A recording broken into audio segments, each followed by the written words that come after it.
and drug gangs that combine criminal and sexual exploitation. I do not believe that this kind of exploitation has been sufficiently investigated. It also describes sexual exploitation in modern slavery and trafficking cases, and most significant of all, it describes the huge increase in online grooming and horrendous sexual exploitation and abuse, including the use of social media apps to build up relationships and lure children into physical abuse. And the audit quotes one police expert saying, "If Rotherham were to happen again today, it would start online."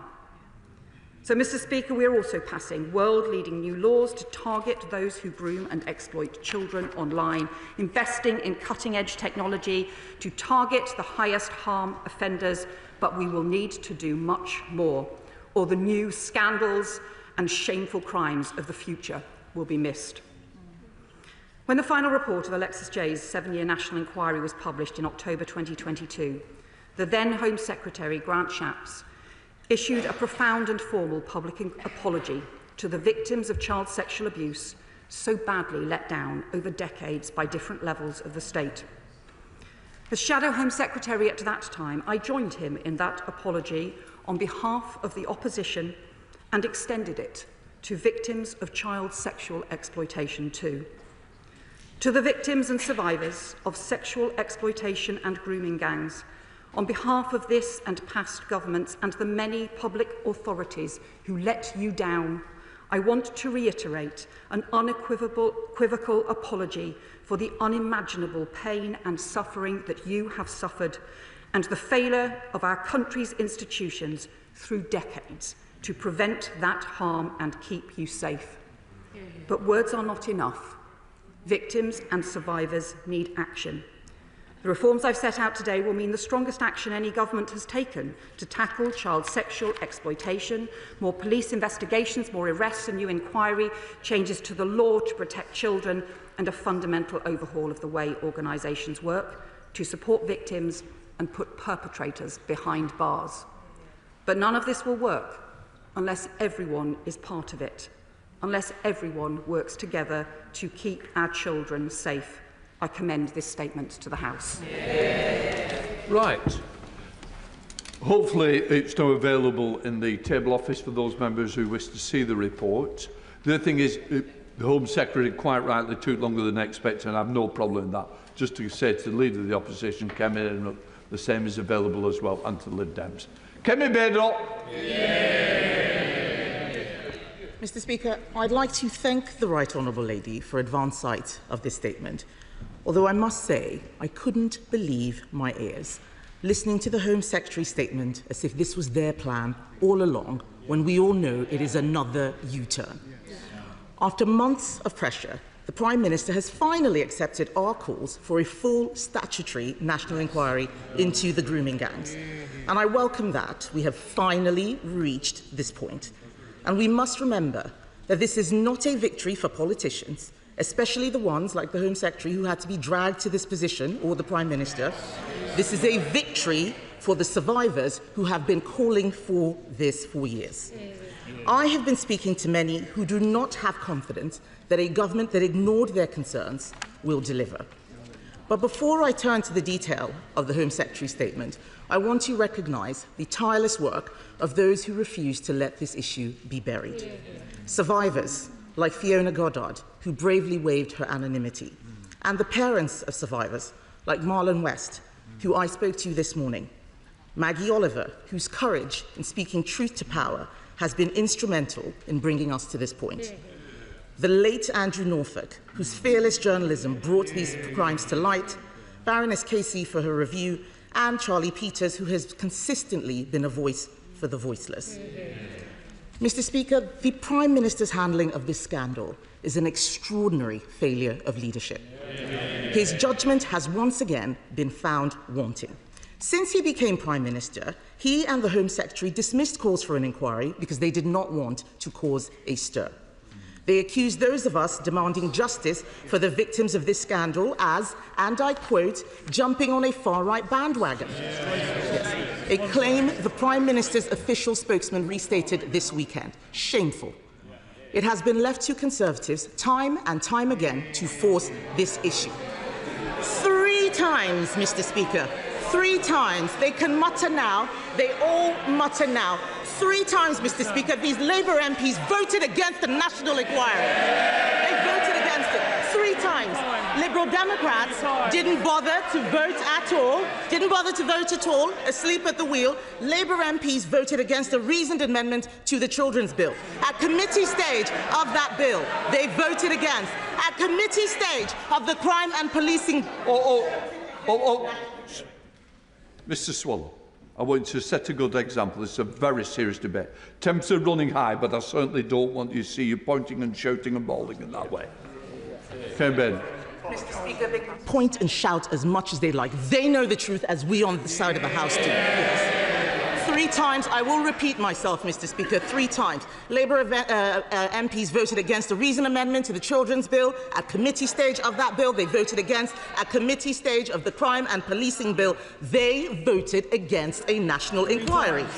And at Prime Minister's questions, the Prime Minister repeatedly ruled out a national inquiry to the chairs of all of these Labour MPs who are now pretending this is what they believed all along. And no doubt, the Home Secretary, in her response to me, will try and claim that the previous government did nothing. Yes, yes. A wholly false assertion that she should not repeat today. The Conservative government took extensive action, starting with the original J report, commissioned in 2014 by the then Home Secretary Theresa May. A year later, she commissioned the independent investigation into child sexual abuse, and Sajid Javid commissioned ethnicity data collection in 2018. So it is wrong, as the Home Secretary said, to claim that ethnicity data collection had not been done, and I will remind her that the Foreign Secretary criticised Sajid Javid at the time, said he was bringing the Office of Home Secretary into disrepute and said he was pandering to the far right for doing exactly what she says she's doing now. They should be ashamed of themselves. We accepted all the recommendations of that previous child sexual inquiry of 2022, except the one to have a new cabinet minister, which would not have made any difference at all to the victims of this scandal. The Home Secretary claimed that the recommendations sat on the shelf. Let me be clear, Mr. Speaker. We went further than those recommendations. It was the Conservatives who established the Grooming Gangs Task Force, which supported police forces to make 807 arrests for group-based child sexual exploitation last year. So don't tell me we did nothing. It is vital, Mr. Speaker, that this inquiry is robust, swift, and above all, independent. There are legitimate concerns about institutions investigating themselves, especially as some of the most egregious cases of institutional failure occurred in Labour-controlled authorities. They can moan as much as they like, Mr. Speaker, but the people out there believe that is why nothing has happened yet. In Greater Manchester, Operation Augusta was prematurely shut down. In Rotherham, under continuous Labour control since 1974, we saw repeated failures. In Telford, where Labour has predominantly held power, the current MP initially rejected calls for an inquiry while serving as council leader. This inquiry must have teeth. It must start with known hotspots like Bradford and Rochdale, and I commend my honourable friend, the member for Keighley, for his persistent advocacy of this issue. We need clear commitments, Mr. Speaker.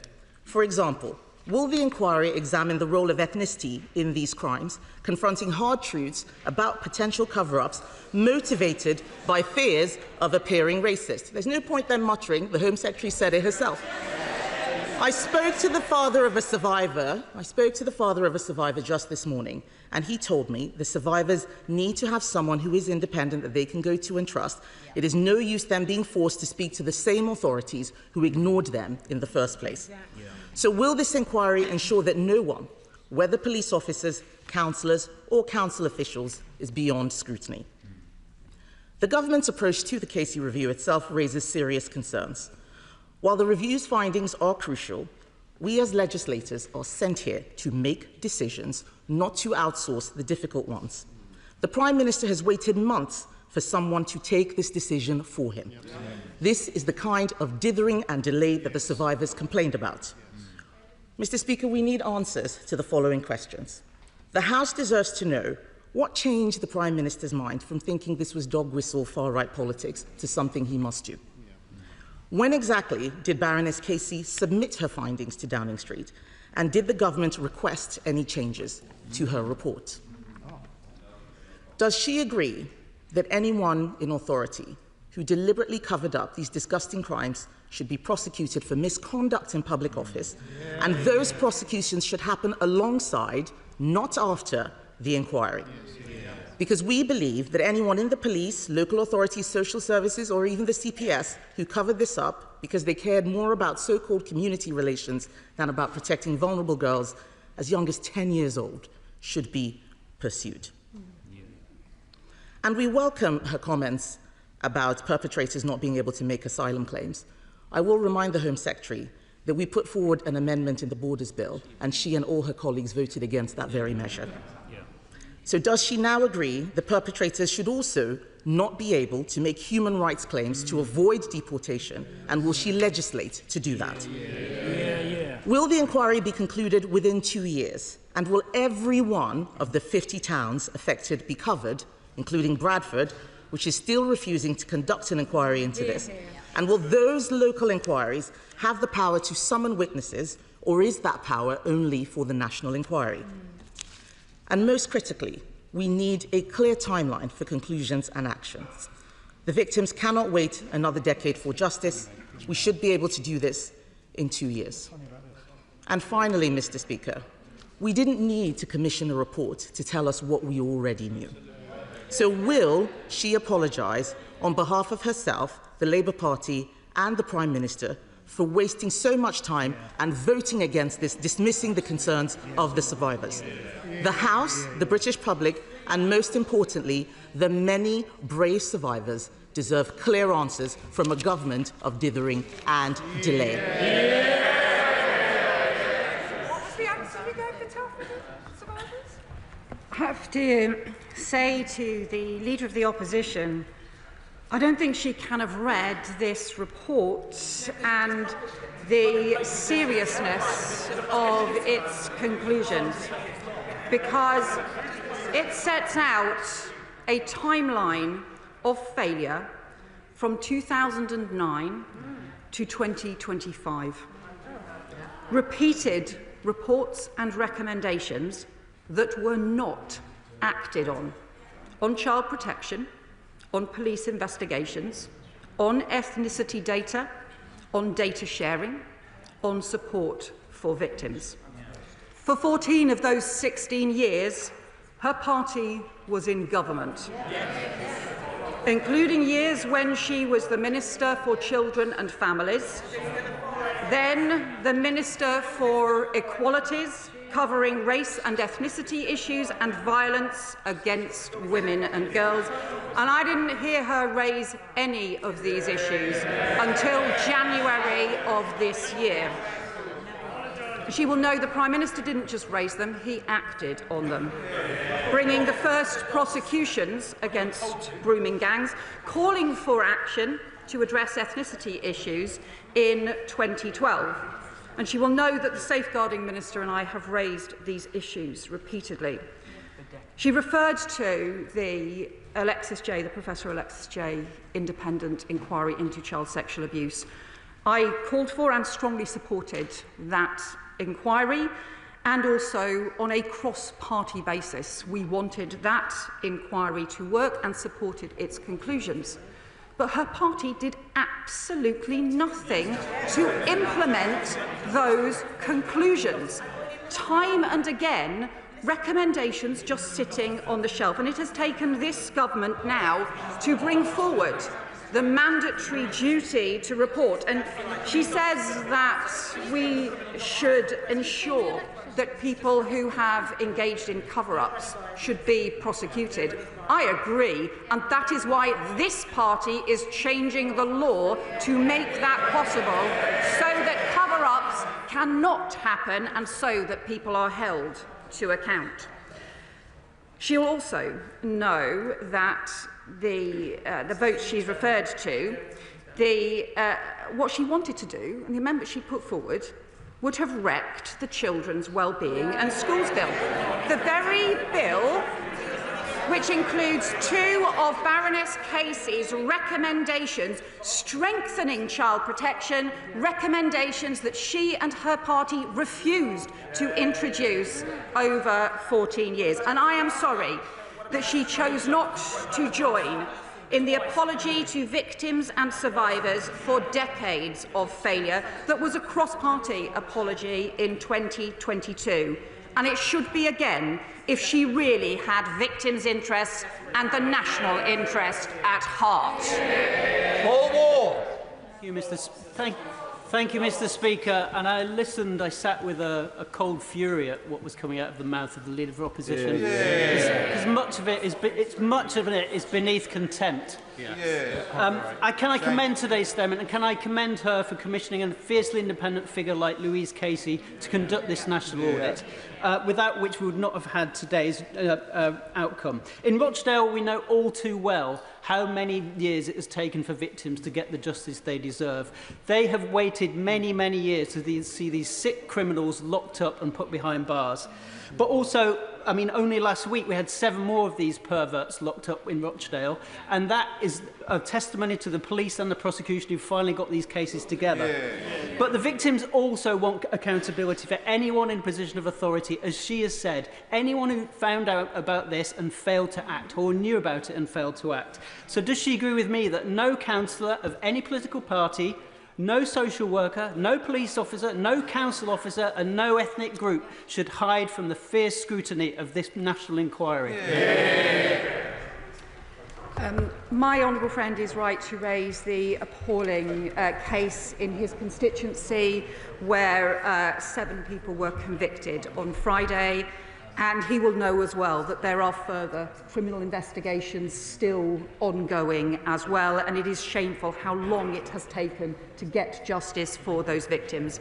I also agree with him that there can be no hiding from justice for anyone on this appalling issue where victims and survivors have been let down for far too long, and I would hope that this could be a cross-party process to support that.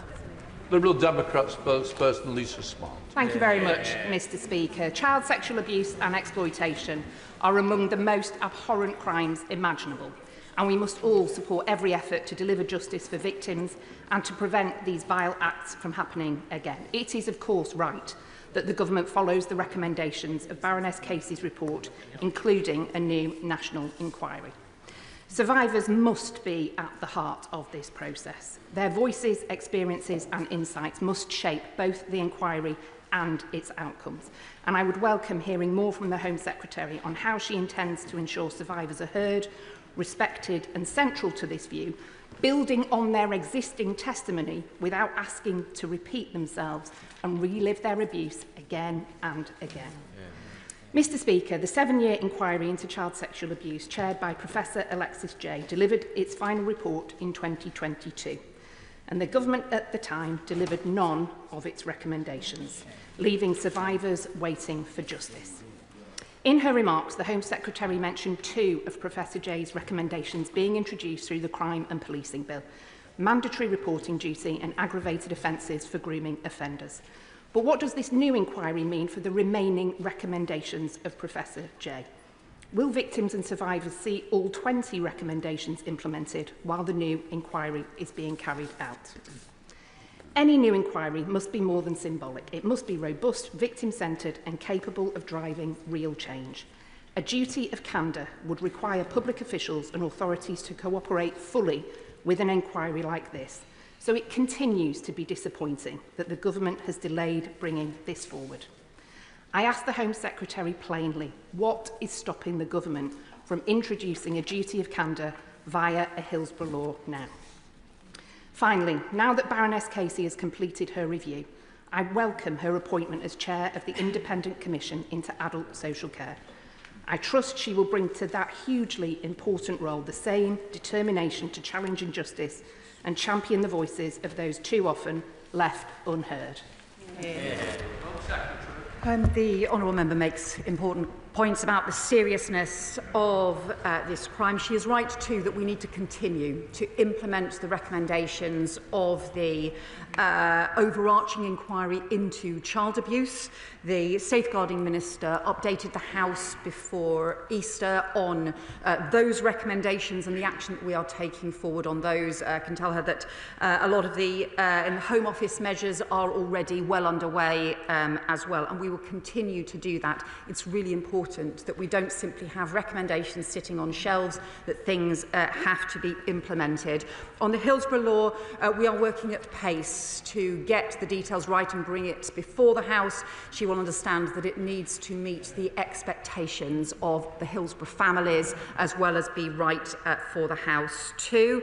And we will continue to work on the wider issues as well. Baroness Casey in her foreword says, if we'd got this right years ago, seeing these girls as children raped rather than wayward teenagers or collaborators in their abuse, collecting ethnicity data and acknowledging as a system that we did not do a good enough job, then I doubt we'd be in this place now. We lost a decade. We can't lose another one. Naz Shah.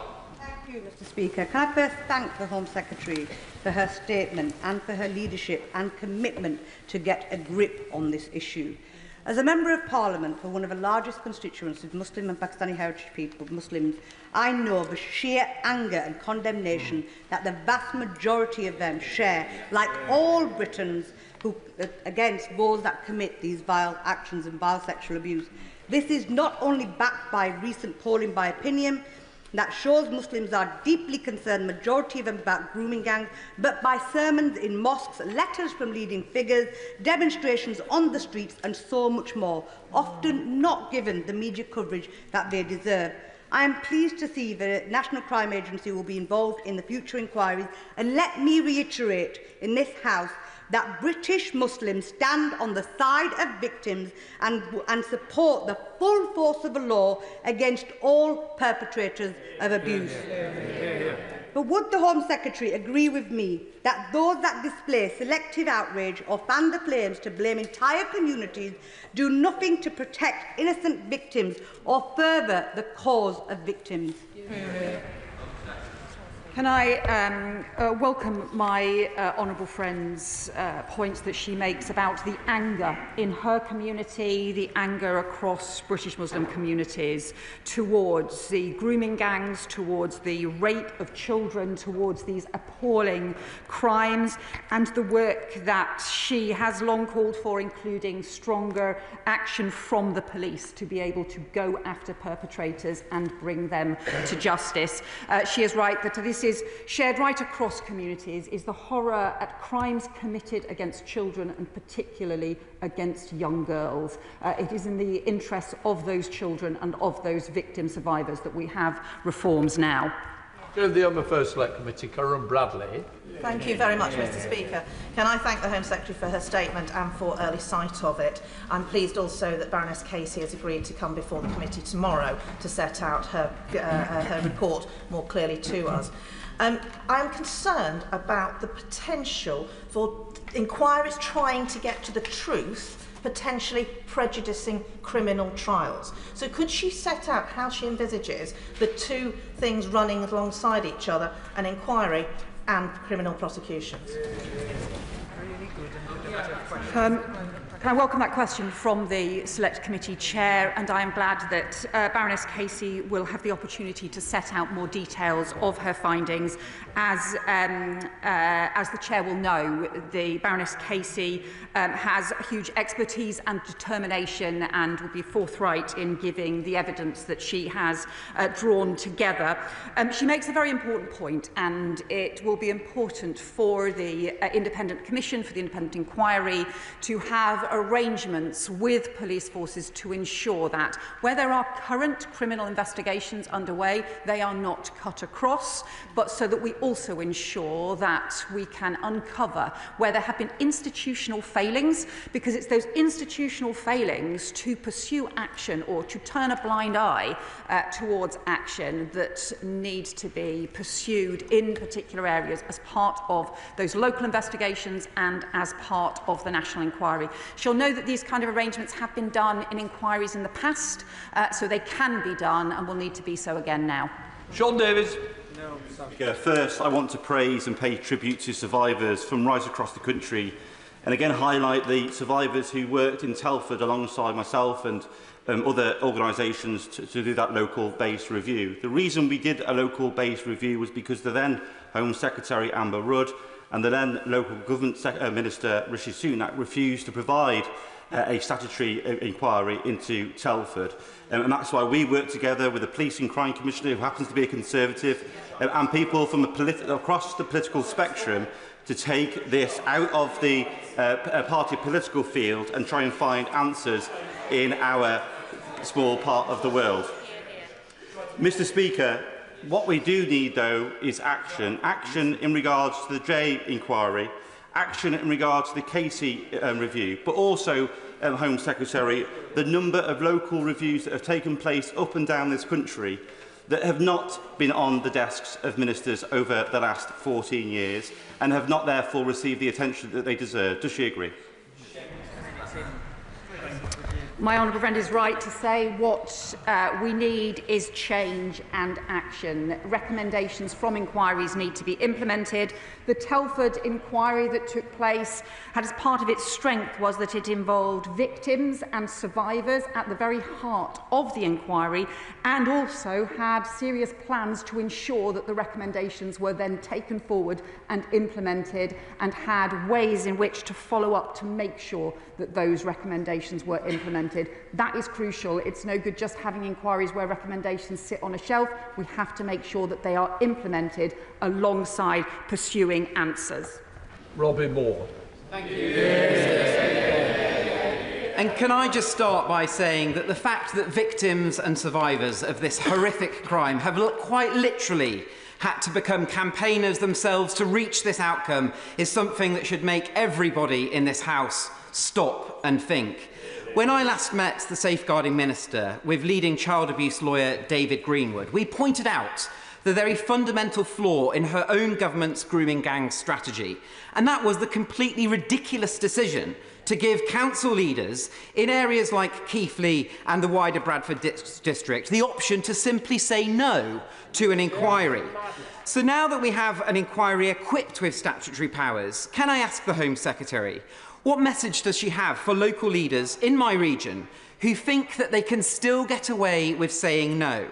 And what message does she have to say to victims like Fiona Goddard, who is also from my area, who no doubt will be worrying, like me, that there will still be no focus on Keighley and the wider Bradford district? Yeah. Well, I know that the honourable member has met with the Safeguarding Minister. She has also spoken again to Fiona Goddard this morning to ensure that the work that they have been doing and to make sure that victims and survivors' voices and campaigners' voices are heard at the heart of this. I think he will also know that the Safeguarding Minister did say to him in that meeting that she would not allow local councils to be able to turn their backs and to say no to investigations where they are needed. That is why we have accepted Baroness Casey's recommendation for a national inquiry that will underpin those local investigations. We will ensure, obviously, final decisions will be matters for the independent chair of a commission, but we will ensure that his concerns and those of victims are passed on to the national inquiry. Debbie Abrahams. Thank you, Mr. Speaker. And I thank my right honourable friend for her statement. I'd also like to pass on my thanks to Dame Louise Casey for meeting with Oldham victims and survivors of CSE. They want no further delays to justice and for perpetrators to face the full face of the law now. It is unacceptable that some are being given court dates of 2028 with all the risks that implies. They want no more red tape. They want survivors to be at the heart of rooting out these perpetrators and getting justice. Can the Home Secretary ensure that this will happen? And will she now consider making misogyny a hate crime? I welcome the work that my honourable friend has done through very many years to champion victims in Oldham, to champion victims across her constituency and to work with survivors as well. She is right to point to the terrible delays in the justice system. She will know that the Lord Chancellor is taking forward reforms to look at how the huge backlog, particularly in Crown Court cases, can be dealt with, because justice delayed is justice denied, and already so many of the survivors have waited far too long for justice. I can assure her that those concerns are very much uppermost in the Lord Chancellor's mind. Pritchard. Where there have been local inquiries commissioned by councils, will there be an opportunity for those same areas to fall under the remit of this national inquiry to ensure that some of the issues that the Home Secretary herself references today are still ongoing, are caught within the new framework of the new inquiry? The question he raises is an important one, and ultimately the final decisions will need to be for the independent chair and the commission. That's what happens when we set it up as a national inquiry rather than a government process. But he was right. He will know that, for example, there have been concerns raised around investigations and inquiries that have taken place around Greater Manchester, having final areas that they were not able to compel or to get to the bottom of. They have worked as a result with the Her Majesty's Inspectorate for Policing in order to be able to pursue the final stages of an investigation inquiry. And we did look at whether there were other powers, either through local government acts or through in police inspection powers. However, the simplest way to address this is for it to be done through the national inquiry, and he will be able to make representations around his area, so will any other MPs be able to make representations on their area too. Pegs. By welcoming this statement and the absolute determination of Baroness Casey and this government to hold the perpetrators to account and to hold to account those who may have been involved in cover-ups. One of the recommendations that comes through in the report is around the confusion between different agencies. A particular element around that is around taxi licensing and taxis from out-of-town areas. Yeah. And I know definitely from my own city of Peterborough, the challenge both to law-abiding, decent taxi drivers undercut by different licensing laws, but also law enforcement and the safety of passengers where we have plates from different areas. I note that's one of the recommendations. Can my right honourable friend give us more details of how we will move at speed to create a national level playing field so that passengers are safe and drivers have the support they need to keep everyone safe? Yeah. I welcome that point from my honourable friend, because as he will know, there are many local authorities across the country who have worked to ensure that they raise standards and checks in their licensing arrangements, particularly those in areas where there have been serious problems and where there have been criminal cases that have taken place. However, those checks and safeguards can end up being undermined by the licensing of taxis in other areas that do not have those checks. So we are looking to be able to take forward reforms to the law. The Transport Secretary is looking at exactly this issue to make sure we can find a way forward to close that loophole. Thank you, Mr. Speaker. As a survivor of child sexual abuse myself, I stand in solidarity with the many victims and survivors. The system has failed over many, many years. And I can say that the horror, the trauma, the guilt never leaves you. And I so hope that every survivor who is identified here receives the mental health support and otherwise that they deserve to help rebuild their lives. Survivors have witnessed very many promises, 20 recommendations, and the call of never again, time and again. What will the Home Secretary do, and how will she reassure them that this won't be another one of those examples? And can I just say, too, that I am really let down and disgusted that the Leader of the Opposition began her remarks with a party political assault on her opponents like this. Victims and survivors deserve more than a smug, I told you so diatribe. Victims and survivors deserve action. Can I thank the honourable member for speaking out about his experience, and I do not underestimate how brave and how difficult it can be to do that, and he will be just giving all kinds of support to other victims and survivors simply by the fact that he has done so. He is right to raise the challenge about how do we ensure that recommendations are actually implemented. You will know that on the issue about therapeutic support, we do want to extend therapeutic support to victims and survivors, but we will start, as the Health Secretary is setting out, we will start by providing additional support and training for those who provide mental health support in our schools. Charlotte Nichols. Thank you, Mr. Speaker. At Manchester Minstrel Crown Court last week, 7 men were convicted for sickening crimes as part of a grooming gang. One of their victims, girl A, who was abused by in excess of 50 men, was advised by police to make a claim for criminal injuries compensation, for which she would have received just £22,000. She did not make a claim, but this did not stop the defence from arguing that she made up accusations to bolster a claim for compensation. The government will be aware that I've raised on many occasions the inadequacies of the criminal injuries compensation framework for victims of sexual violence and exploitation, and will be aware of recommendations from the ICSA review and the Victims Commissioner on this. While no amount of money could be adequate to compensate victims like Girl A, we owe it to them to ensure they have the financial support required to rebuild their lives and do not have to choose between this and justice. How much longer will we all be waiting for this? Thank my honourable friend for raising this. The Safeguarding Minister takes this issue very seriously, and the way in which we cannot have issues around the criminal injuries compensation scheme being raised in court in a way that undermines the victims and survivors who have shown bravely that they are able to speak out about abuse that has haunted their lives for so long. We will look at this issue further. Richard Tice. Thank you, Mr. Speaker. I welcome this statement from the Home Secretary and that there will now be a national inquiry. Does the Home Secretary think that that will be finished within, let's say, 2 years for the British people? And given that she quite rightly apologised to the victims and survivors, will she now apologise on behalf of the Prime Minister who smeared and labelled those of us who called for a national inquiry? Yeah.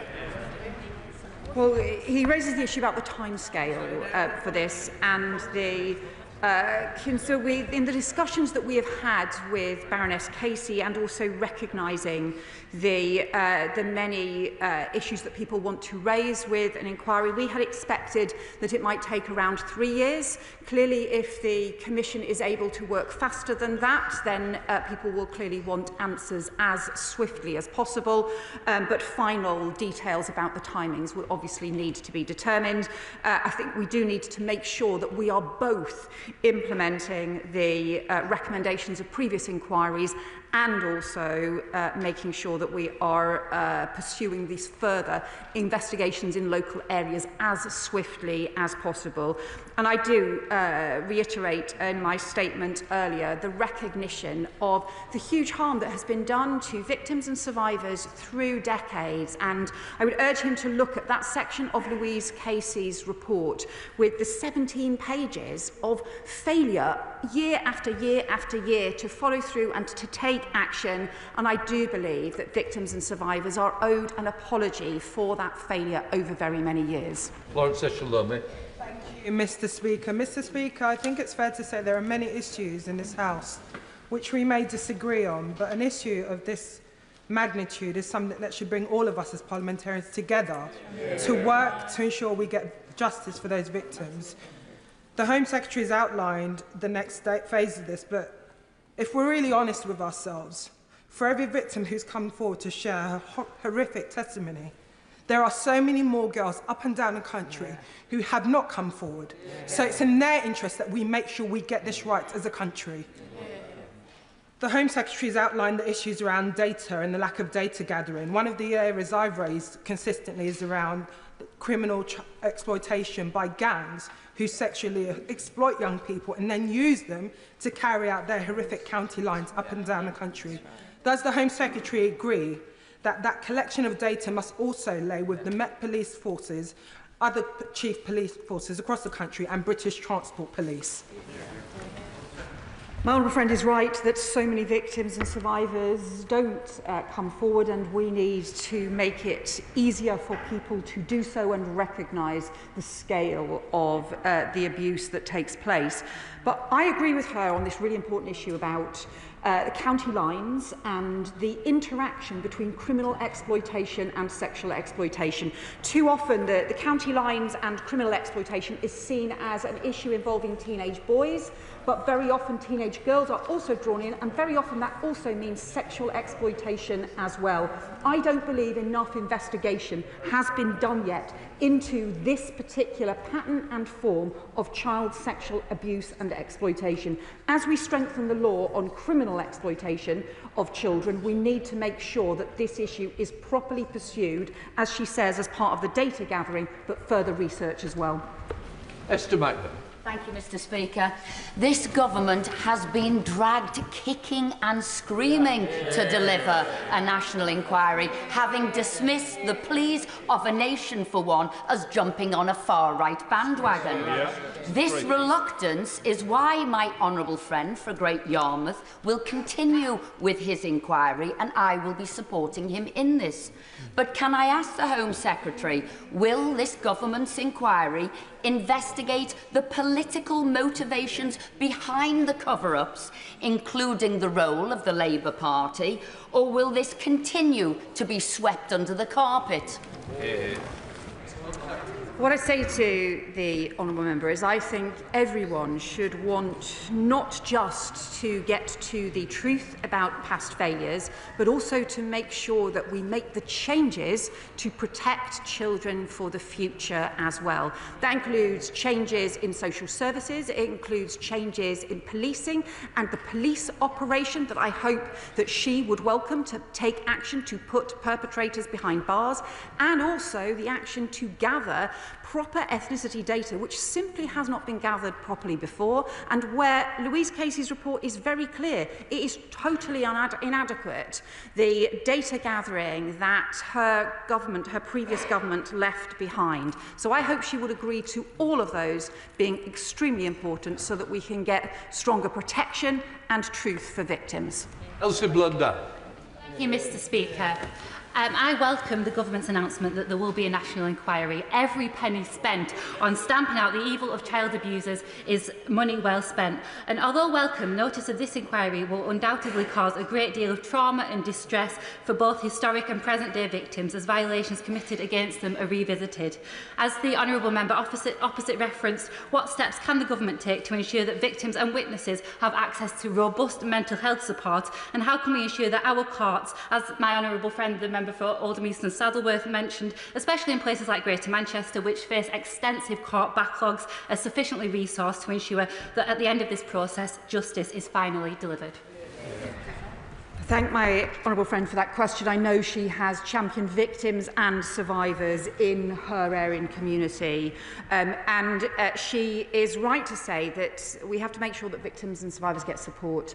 7,000 victims and survivors gave evidence to the original Professor Alexis J. inquiry. That's why it's so important that they did not do so in vain, and we make the reforms and the changes for that recommendation. But she's also right to say we need to increase the therapeutic support for victims and survivors, and that will start with providing additional support for children.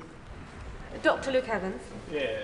Thank you, Madam Deputy Chair. And one of the reasons 6 months ago in January I wasn't supportive of the strategy the government had was the fact that it couldn't compel local inquiries to bring forward witnesses. That is a key bit.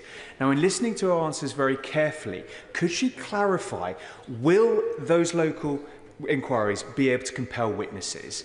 Is it them? Is it the national side as well? And will those powers be used to ensure there is no stone unturned? So the answer is yes, and I do recognise that this is an issue that the honourable member has raised. I did say back in January that I would undertake further work to make sure that the local investigations did have the powers to compel witnesses to be able to get the evidence. We have concluded, we agree with Baroness Casey, that the right way to do this is to have the national inquiry. So that national inquiry will mean that there are full powers to compel witnesses, to compel evidence in every local investigation that takes takes place, those investigations will be directed by the National Commission, by the National Inquiry, as to where and how they take place to make sure they've got those full powers in place. Chris Murray. Deputy Speaker, the crime we are discussing today is not just an historic crime. It is happening right now out in communities, and we are failing to protect the current victims of this awful child abuse. So I welcome the new inquiry, but my concern is delay. We have had plenty of inquiries, task forces and reviews where the conclusions have not been implemented. My concern is that this new inquiry will monopolise our attention and not the focus on protecting victims right now. So will the Home Secretary commit that this inquiry will not detract or divert resource from the recommendations we know need to be implemented? And will she also commit that the child trafficking devolved pilot, which we know has been working for 4 years, will be rolled out nationally to protect child victims? Yes, I can tell him that we are going to expand that, and also that we will not let up in the pace of implementing measures and recommendations. That includes the work the Education Secretary is doing already on mandatory reporting, mandatory sharing of data on children at risk, and also the unique identifiers, the work in the Crime and Policing Bill on mandatory reporting, but also, crucially, the police operation. So we have already increased the resources for the policing operations to be able to review closed cases. That is why we already have 800 cases identified for review. We expect that to rise very shortly to over 1,000 cases that were closed with no further action being taken, now being looked at again now, not waiting for the inquiry, but also taking action on them now in order to protect children. Blackman. Thank you, Madam Deputy Speaker. The Honourable Member for Sheffield South East and I are the sole members of the House that are still here that served on the Housing, Communities and Local Government Select Committee when we conducted the inquiries into Rotherham, both in November 2014 and March 2015. We heard from the victims then about the terrible abuse they'd suffered. We interviewed Dame Louise Casey at great length about her concerns about what was happening and what was being allowed to happen.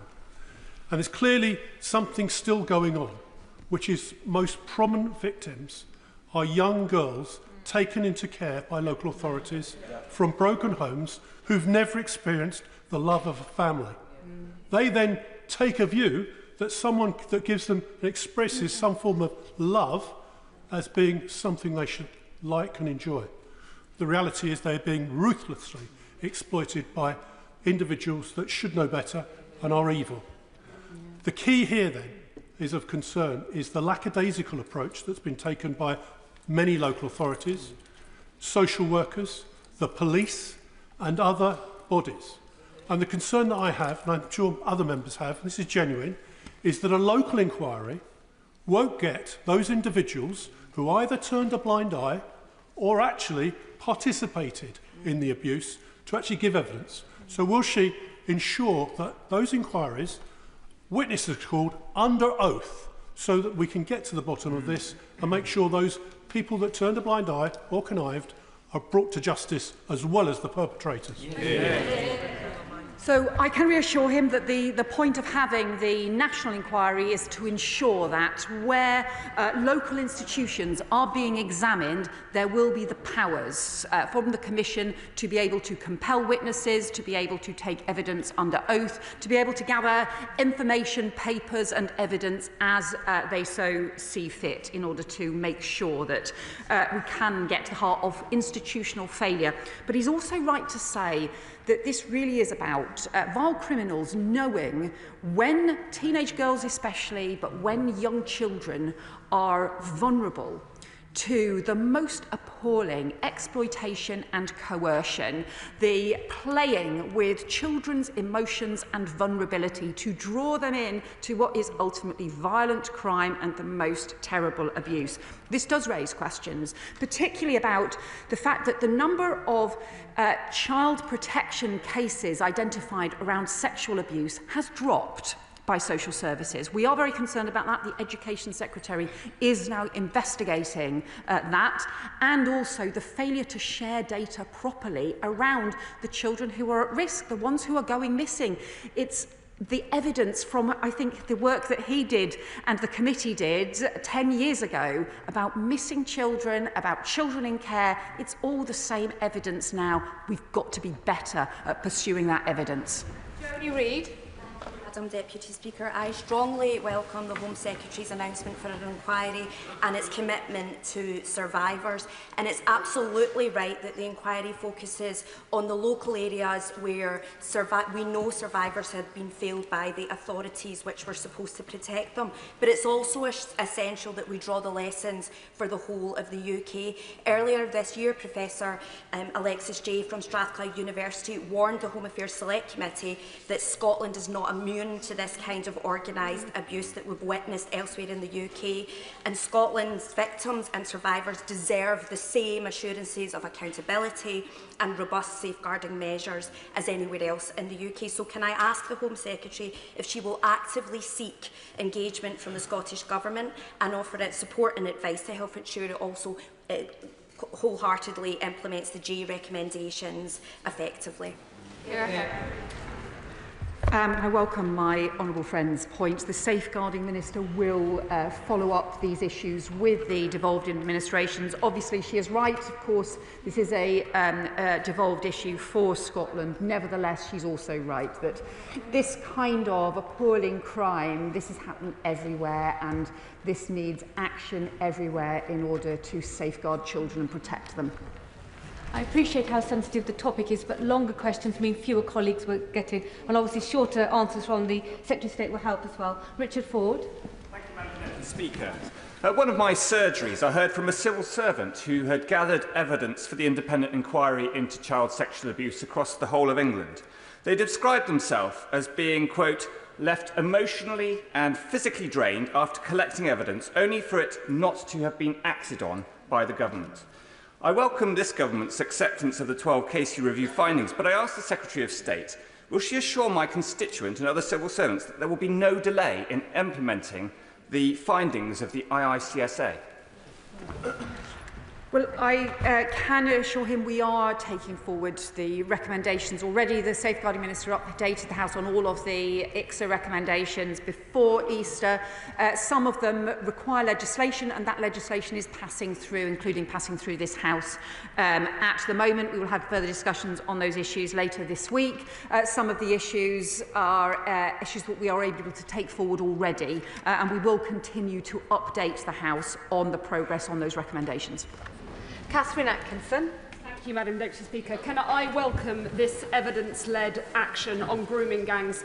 It takes courage to come forward and share deeply traumatic experiences. So will the Home Secretary confirm that this inquiry will build on the evidence and recommendations already collected over previous inquiries, investigations and reports, including the last national inquiry, which in 2022 produced this 200-page report specifically on grooming gangs and looked at over 400 recommendations that had prior to that already been made? And crucially, will she ensure that there is no delay to the action this government is already taken to bring perpetrators to justice, to stamp out these vile crimes and to protect our vulnerable children? I agree with my honourable friend. We need to ensure that the 2-year inquiry into child sexual exploitation that was conducted as part of the Professor Alexis Jay review, those recommendations, we have agreed to implement all of those recommendations, and one of those on the aggravated sentencing for grooming offences we are taking forward as part of the Crime and Policing Bill. We are also introducing similar parallel arrangements for online abuse, because that online grooming as well, which obviously has escalated and accelerated since Professor Jay's work, we also need to make sure we're taking action on.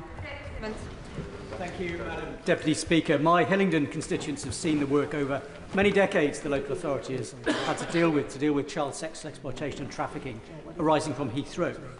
One of the issues arising when I led the Local Government Association's response on this, when these cases first came to light, was the sharing of information. So will she assure the House that following this inquiry, she will upgrade the status of the Working Together guidance, and in particular, make sure those bodies accountable to the Home Office, like the police, understand and take it as seriously as other bodies do, so we don't see people falling through the cracks between agencies? I welcome the honourable member's points on this. Baroness Casey's review does identify that sexual exploitation is a central part of trafficking and modern slavery as well.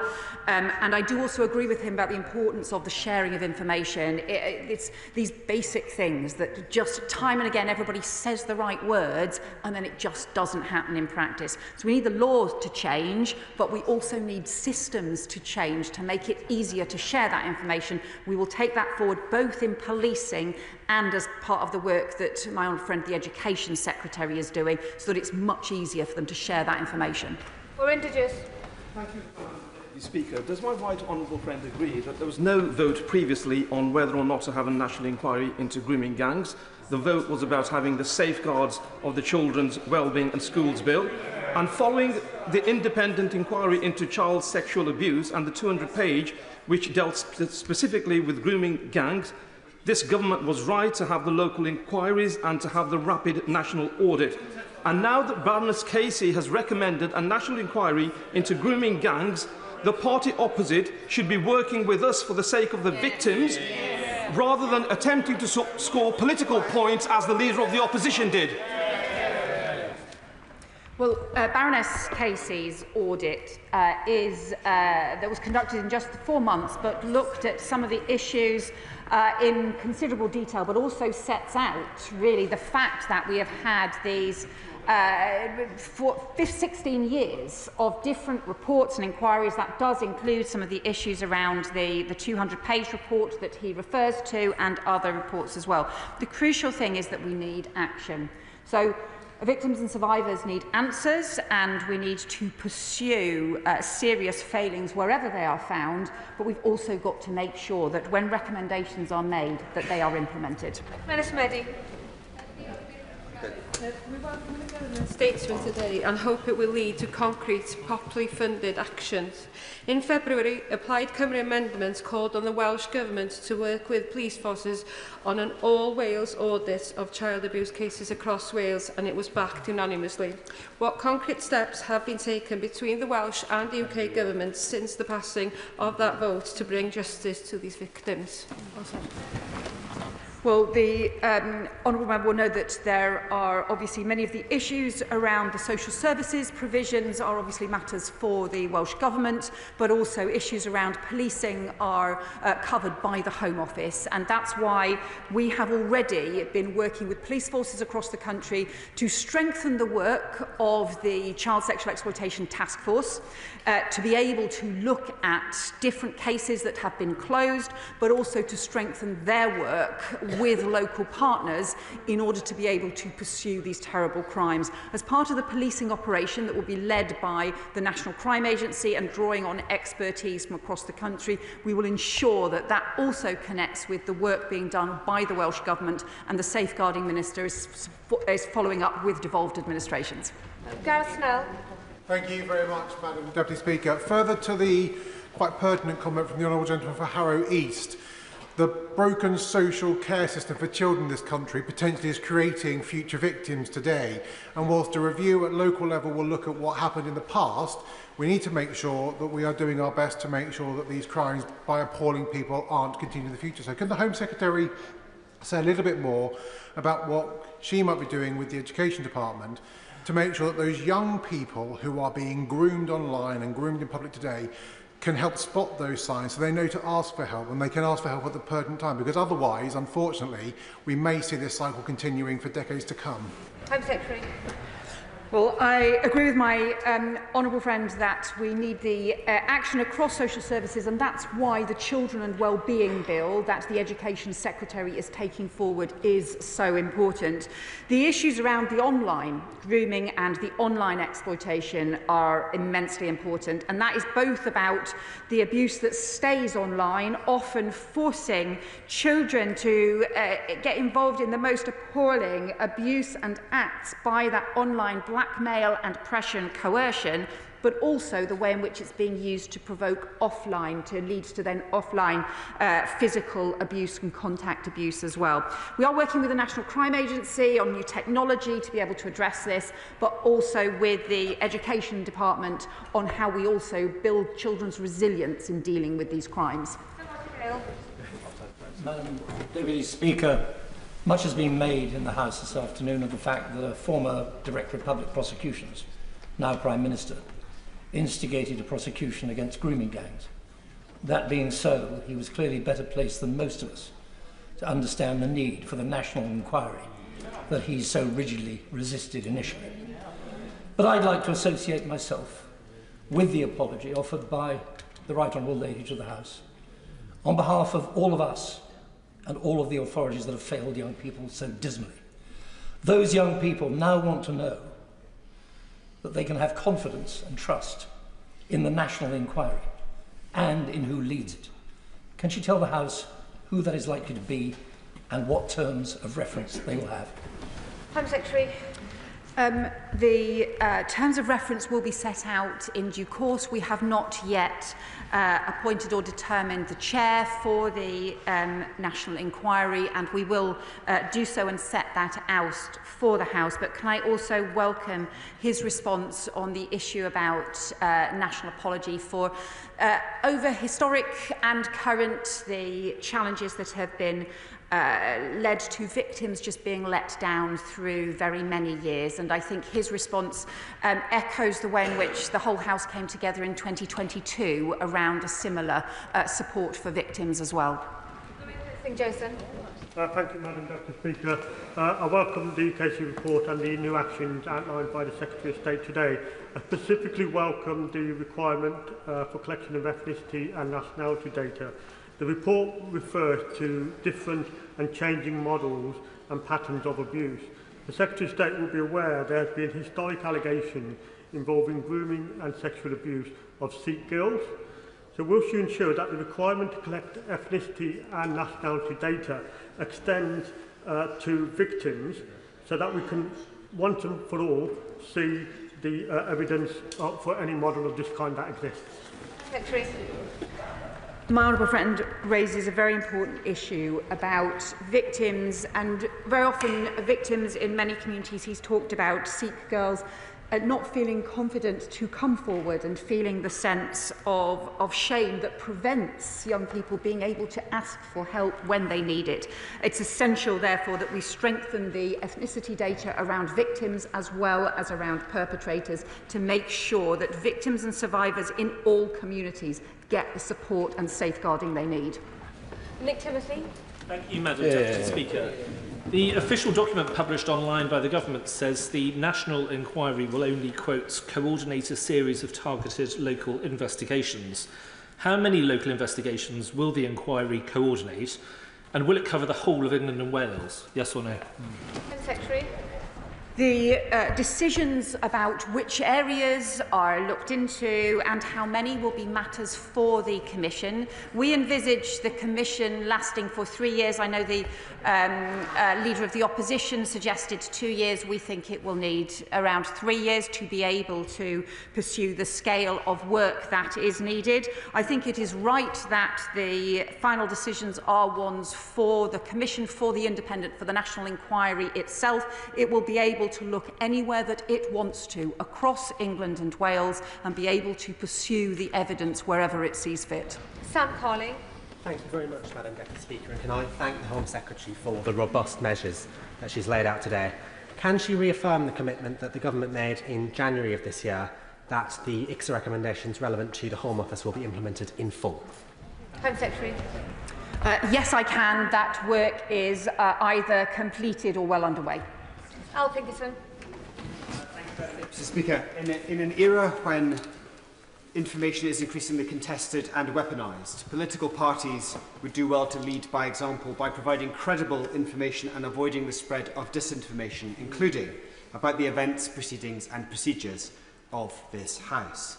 Given that Baroness Casey's report addresses what is, frankly, a matter of the utmost sensitivity involving highly vulnerable young girls, can I ask the Secretary of State to ensure that the operation and eventual findings of this report are communicated clearly, responsibly and in a timely manner to the public, and that disinformation is actively countered to prevent political distortion, the incitement of harm and the further diminution of public trust. I think I respect the really important points the honourable member makes, and that one of the issues, in fact, that Baroness Casey particularly raises is having inaccurate information, whether it be about ethnicity, whether it be about anything else. Having inaccurate information can cause huge problems, and the more that we make sure that information is robust, the better. Baroness Casey will also, as the Select Committee Chair said, be giving evidence tomorrow, and so people will also be able to hear directly from her as well as reading her report. Thank you, Madam Deputy Speaker. The victims and survivors of the grooming gangs and CSE have been institutionally let down, and we must make sure they are front and centre in our approach. So can I join other colleagues in saying that court delays must be looked at? This is a particular issue in West Yorkshire, and it's traumatic for the survivors. And can I just mention Baroness Casey reports on the Smith algorithm which West Yorkshire Police developed, which brought hundreds of people in scope as victims and survivors and helped prosecution rates. So can I ask that best practice is shared? Home Secretary. Yeah, Baroness Casey was impressed by the work that West Yorkshire Police had done using what they call the Smith algorithm. It's included in her report, which looks at just risk factors, looks at children missing from home, or repeated missing episodes, children in care, children missing from school, and areas where there were high risks, and use that in order to identify people who might be victims of child grooming and sexual abuse and exploitation, and then to pursue that evidence. And it's because they have done that that they have had a series of effective and successful prosecutions that have put perpetrators behind bars. And I join my honourable friend in welcoming that work they have done. Joy Morrissey. Thank you, Madam Deputy Speaker. I'd like to ask the Home Secretary, Madam Deputy Speaker, about the Sikh community that has come forward about historic sexual and child sexual abuse of Sikh women. And what they have said is these Sikh girls, when they came to the local authority, when they came to the police, when they've come, they were told, even by the media, that it was an ethnic problem, that was an Asian problem. And I welcome the fact that the Home Secretary is going to be recording data, but what data will that be, and how can Sikh girls who've been abused not be just told it's an Asian problem? Yeah. Can I welcome the point that the honourable member has made? It's immensely important that victims and survivors in every community of every ethnicity are able to get justice, are able to get the support they need, and the issues around race and ethnicity are never used as an excuse to ignore victims or to fail to pursue criminals who are committing the most terrible crimes. We want to work with the police to ensure that we can also get effective data and effective recording on victims, but also to make sure that there are the right kinds of services and support in place so that every victim is heard. Clive Efford.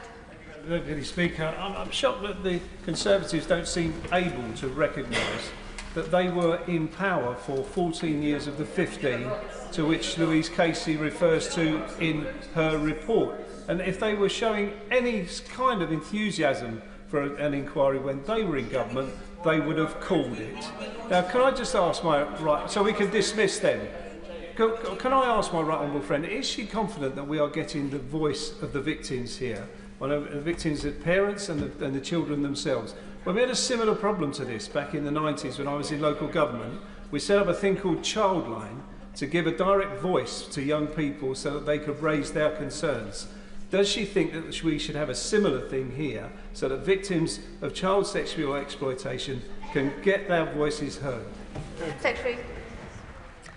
My honourable friend makes a really important point, and on the history and the action that's been taken, one of the things that Baroness Casey particularly criticises is a 2020 report that was produced by the Home Office under the previous government, because she concludes that the conclusions that it came to were simply not justified by the data, and that the data that was being gathered was inadequate. I think everyone should recognise that not sufficient action has been taken, whether it be on the data, whether it be on sharing sharing whether upon implementing recommendations. On the particular issues of victims and survivors, the Safeguarding Minister is doing immensely important work on this and is looking at ways to ensure that the victims and survivors' voices can be at the heart of the new national inquiry and also at the heart of all of the work that the Home Office does in this area as well. Sarah Ball.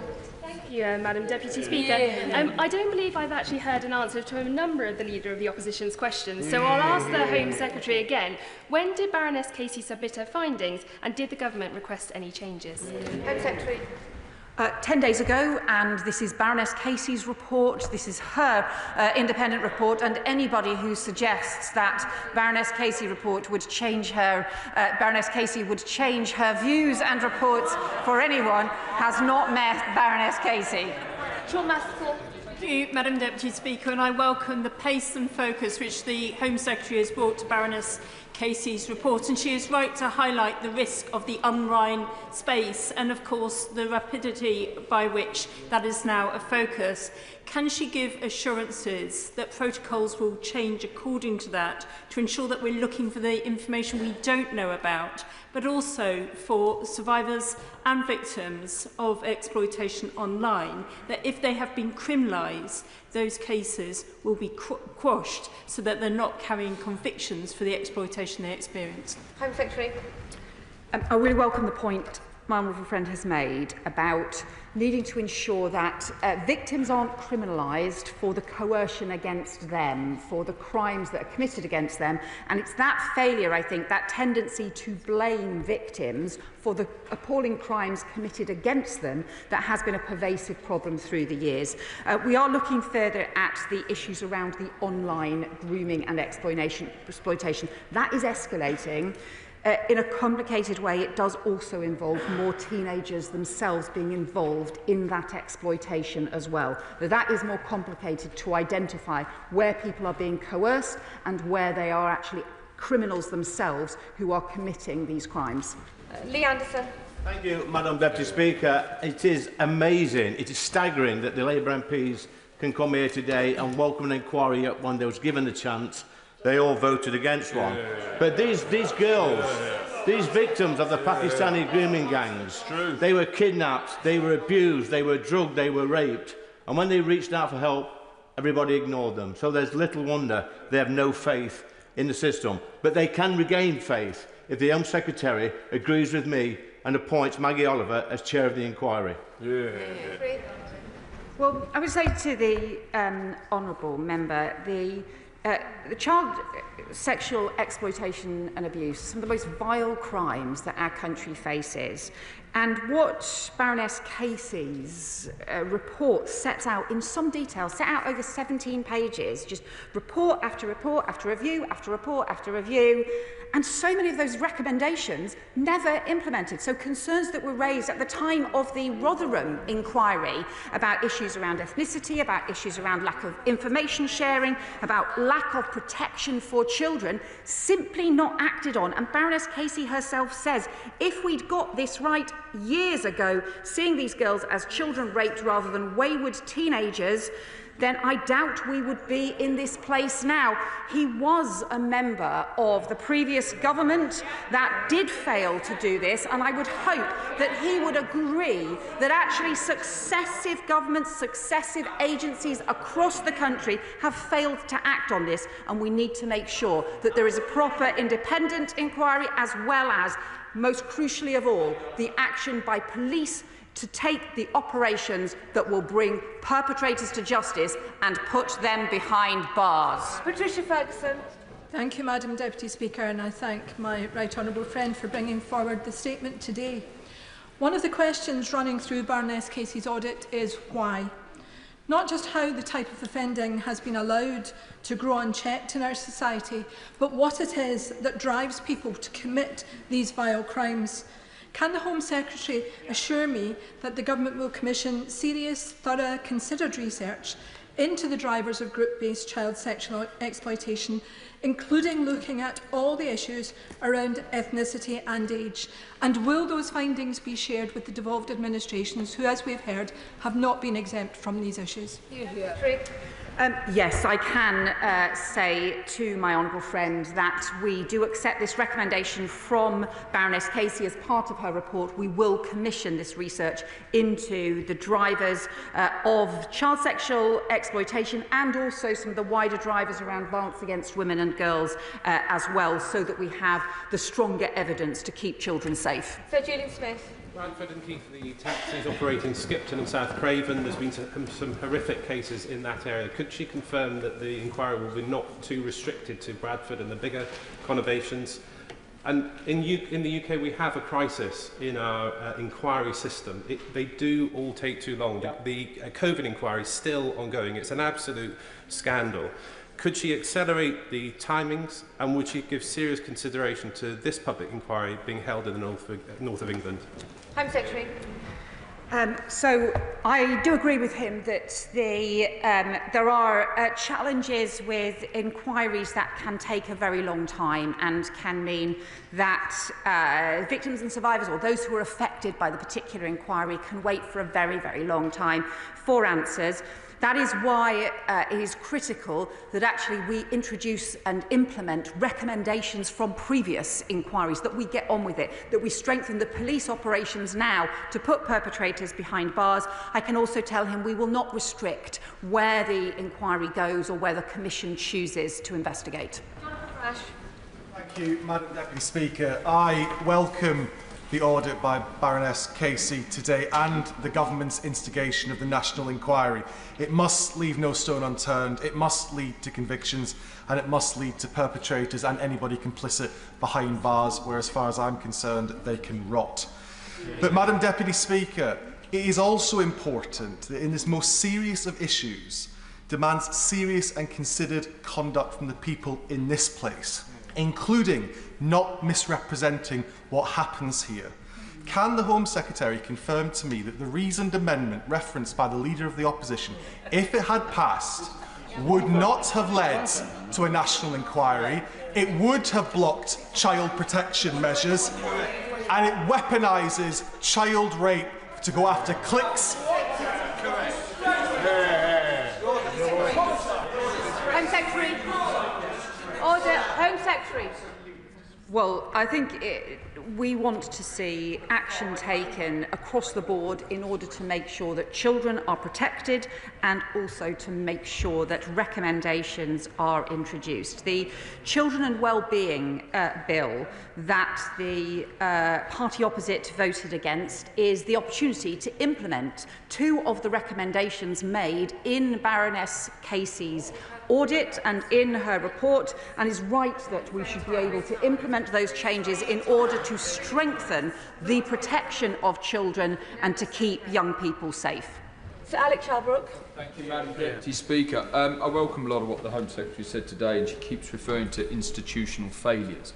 Now, in Bradford in 2020, a little girl, Star Chamber, was murdered by her mother's partner.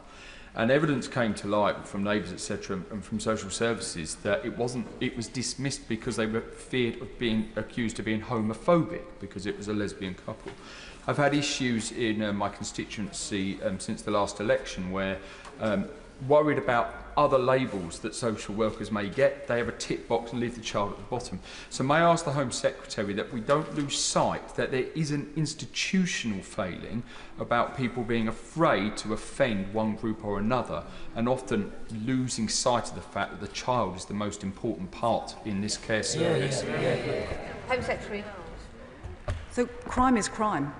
And the safety of children should always be paramount, whatever the circumstances, and we always need to pursue the evidence. It's why the mantra around policing is to pursue the evidence without fear or favour, and that is the standard that British policing has long applied, and it is the approach that we always have to take to children's safety wherever issues or concerns are raised. Jazz Athwell.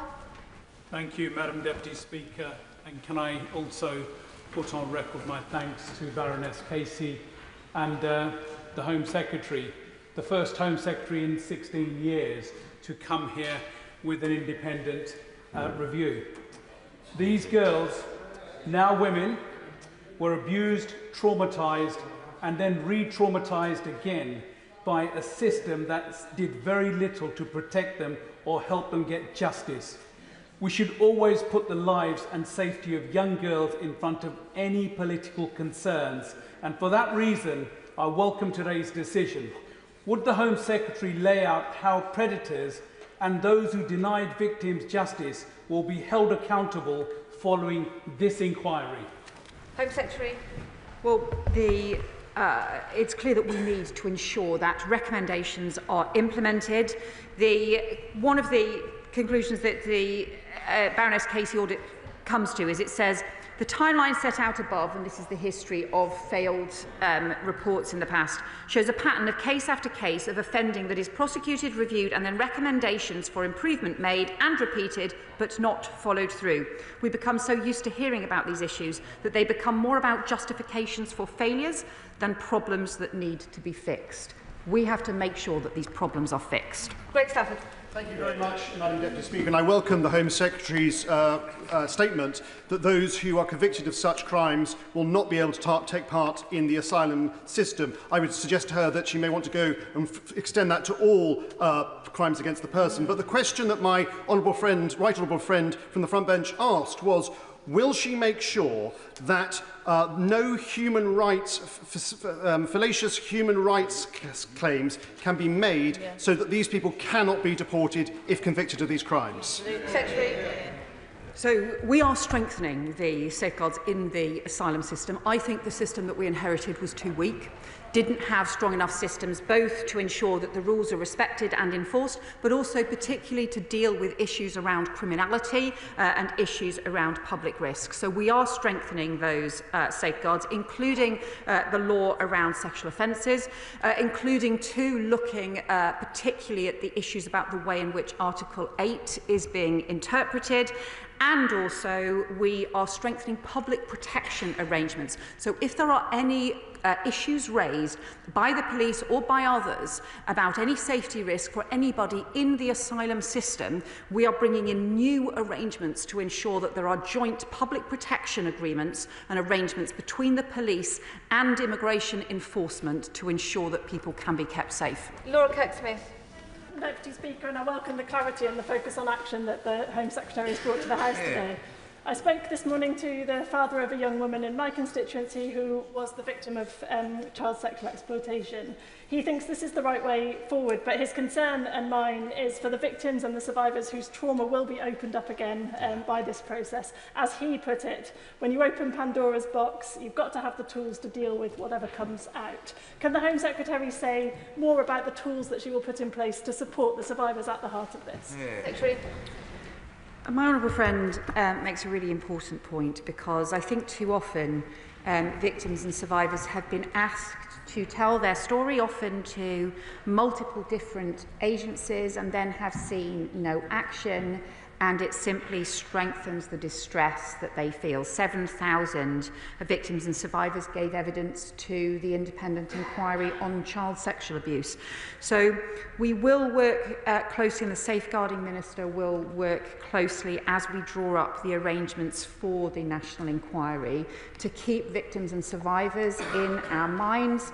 We need to make sure that they do have support, and that the points that she has raised on behalf of her constituent, for them and for their families, are properly taken seriously. Khan. Thank you, Madam Deputy Speaker. Can I welcome the Home Secretary's statement, in specific allowing the NCA to head this operation with other partner agencies, of course working across all regions.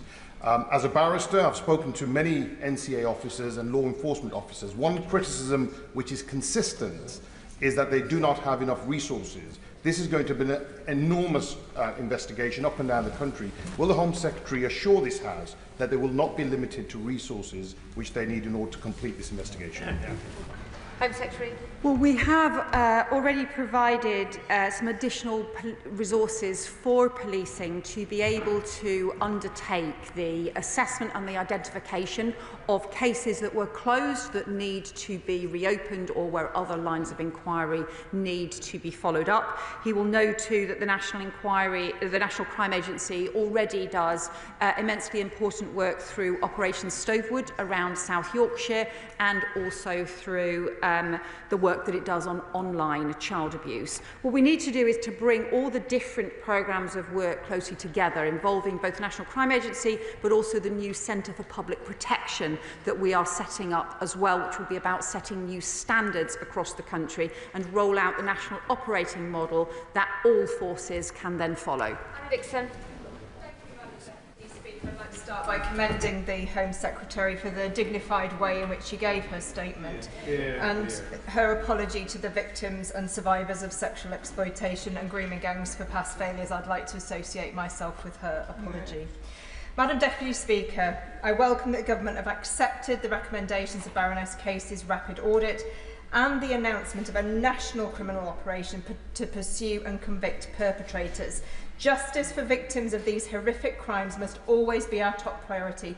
West Yorkshire Police have taken a proactive approach to securing justice for victims. As recently as January of this year, 8 men have been given jail sentences of nearly 58 years for multiple sexual offences against 2 children in Keighley in the 1990s.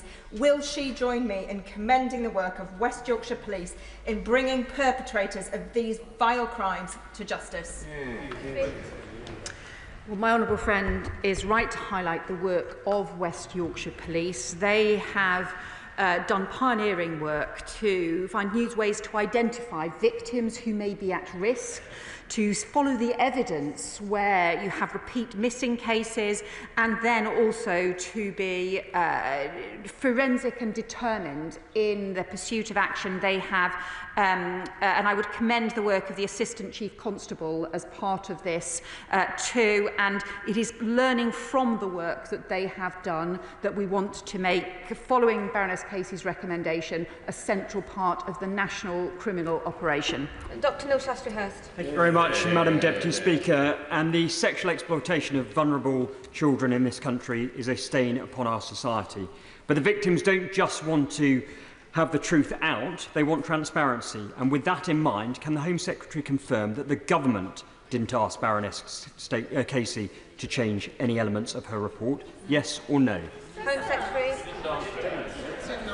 This is Baroness Casey's independent report. The whole point about asking somebody like Baroness Casey to do an independent report is that you know that she will come to her own conclusions, not anybody else's. As you will see, it has Baroness Casey's forthright style, forthright conclusions, and I think she will make clear in her evidence tomorrow at the Select Committee that these are her conclusions. And Eldridge. Thank you, Madam Deputy Speaker. I want to pay tribute to victims, survivors and campaigners. I am 40 years old, and it has taken me to be 40 to be able to talk about some of the abuse that happened when I was a child. As one of the countless victims living with the impacts of grooming, sexual and psychological abuse, I found it galling to watch Tory and Reform members who never once lifted a finger. No, you didn't. You didn't. You didn't. Not one finger. Order. Shh. You didn't. You're Oh, talking through sorry. the chair. Quick question. There are many colleagues hoping to contribute. And appointing themselves as defenders of abuse for political gain. Does the Minister agree with me that neither history nor the British people will be kind to the sickening political opportunism we've seen from the parties opposite? Secretary. Can I thank my honourable friend for speaking out about his experiences, because to speak out as a victim of child abuse in this way is immensely difficult, and I think everyone should listen to what victims and survivors have to say. Can I thank him for speaking out, because by doing so he provides strength and inspiration for other victims and survivors across the country, and I pay tribute to him for doing so. He is right that this should be something that everyone can agree on, because it's about the protection of children, it's about the tackling of serious crime, and I would hope that is something that all of us can do with respect and together. Julie Lewis. Well, I hope something else we can all agree on is our admiration for former Labour MP Anne Cryer, who back in 2003, which was only 5 years into a 13-year-long Labour government, exposed what was going on and was disgracefully smeared as a racist for doing so. So let us belatedly make an apology to her and thank her for her courage. So I do thank the, my former honourable friend, the MP Anne Cryer, because I think she did speak out and she did stand up for children who were being abused. And it's because of that that I recognise, as part of the response that I made to the 2022 child abuse inquiry, and also again today, that this has been historic failure over very many decades. But just as I recognise that historic failure, and that should be historic failure that everyone recognises, I hope he will persuade his front bench to also recognise the historic failure and to also take some responsibility. It's really sad that the Leader of the Opposition did not choose to respond and to join in the historic apology that in 2022 was a cross-party apology involving the former Home Secretary. I'm really sorry that she chose not to today. Pierce. Thank you, Madam Deputy Speaker. I'd like to very much welcome the Home Secretary calling a national inquiry. I'm particularly taken with Baroness Casey's first recommendation that children must be seen as children. I'm extremely concerned at the number of cases that she's identified that were dropped because these children were seen as consenting to sex with their perpetrators. Will the Home Secretary reassure me that these cases will be opened and looked at immediately and that we don't have to wait for the outcome of the national inquiry? Yeah. I can tell my honourable friend that we're working with the Lord Chancellor on taking forward this recommendation now, not waiting for any further local inquiry. Baroness Casey is really clear that the adultification of children, treating them as consenting to something to which they were coerced and where they were exploited, lies at the heart of a lot of the institutional failure to take this crime seriously. That's why we need to change the law, but we also need to change attitudes, because some of the cases that Baroness Casey refers to were recent, and that cannot go on. Jim Allister. The Home Secretary refers to this as a national inquiry, but it's not, is it? Because its terms of reference and scope will exclude concern about grooming and organised sexual exploitation in Northern Ireland, whether by foreign nationals, by paramilitary groups, or by others. Is that less important to this government? And when it comes to the legislative change, increasing the statutory rape age to 16, will that apply across the whole United Kingdom? Well, the honourable member will understand that the Home Office responsibilities around policing and crime cover England and Wales. The Safeguarding Minister will be following up with devolved administrations, and it will be for them to decide how they want to take these issues forward, and that includes in Northern Ireland as well. And the Lord Chancellor will consult in the normal way with devolved administrations on changes to the law. Strather. Mr. Speaker, every and any instance of child sexual exploitation should shame all of us. But I think what so many of us found particularly horrific about the grooming gang scandal was the fact that these crimes continue to be perpetrated because of a failure to act by stakeholders and agencies who had completely undefendable preconceived notions about the victims they were speaking to. So I welcome the government following the evidence, not the politics, first in appointing Baroness Casey to conduct this review, but then in making sure we're not shying away from a national inquiry when she's called for one. But as part of this inquiry, will she make sure it has all the powers it needs to compel any and every stakeholder who played a part, potentially in walking on by from this scandal, to take part in giving evidence? And will she legislate where necessary to make sure anyone is accountable in front of the law if they've been shown to have played a part in ensuring that those victims didn't get the justice they deserved to begin with? Home Secretary. So my honourable friend is right that these attitudes towards teenage girls, towards children, and treating them as adults still persists. Baroness Casey quotes a serious case review of a case of a teenager online. She was just 12 and 13 years old, who was being drawn into the most explicit and abusive chat rooms and pornographic sites online, and that this was somehow treated as being that child's choice to do so, even though there was evidence around exploitation and crime taking place. We have to make sure that we do more to protect our teenagers, and we will bring in the mandatory duty to report to strengthen the law there as well. Final question, Dr. Ben Spencer. Thank you, Madam Deputy Speaker. I thank the Home Secretary for her statement and for changing her mind on the need for a national inquiry. She said the Casey report for the past 10 days. Could she lay out which evidence in that report was most persuasive to her in changing her mind, or if it was something that she'd reached a conclusion independent of the report, which factors led her to do so? Home Secretary. That is an important question. So we looked at, I took to this House in January that I would look further at how to make sure that local investigations had the powers that they needed to compel witnesses or to compel evidence. This was raised with us both by members in this House but also by mayors as well, to ensure that it could properly get to the truth. So we pursued that. We looked at other powers around Local Government Act, around inspection powers and so on. All of those had complexity attached to them. So we asked Baroness Casey to look at this and also to look at the responses that we got from local authorities. So we looked at it, but we also asked Baroness Casey to look at that evidence as well and to make final recommendations, and that is why we have agreed with Baroness Casey's recommendations about having the national inquiry in place. That is the end of the statement on the Casey report. I'll give the front benches a few moments to shuffle over. If colleagues leave the chamber quickly and quietly.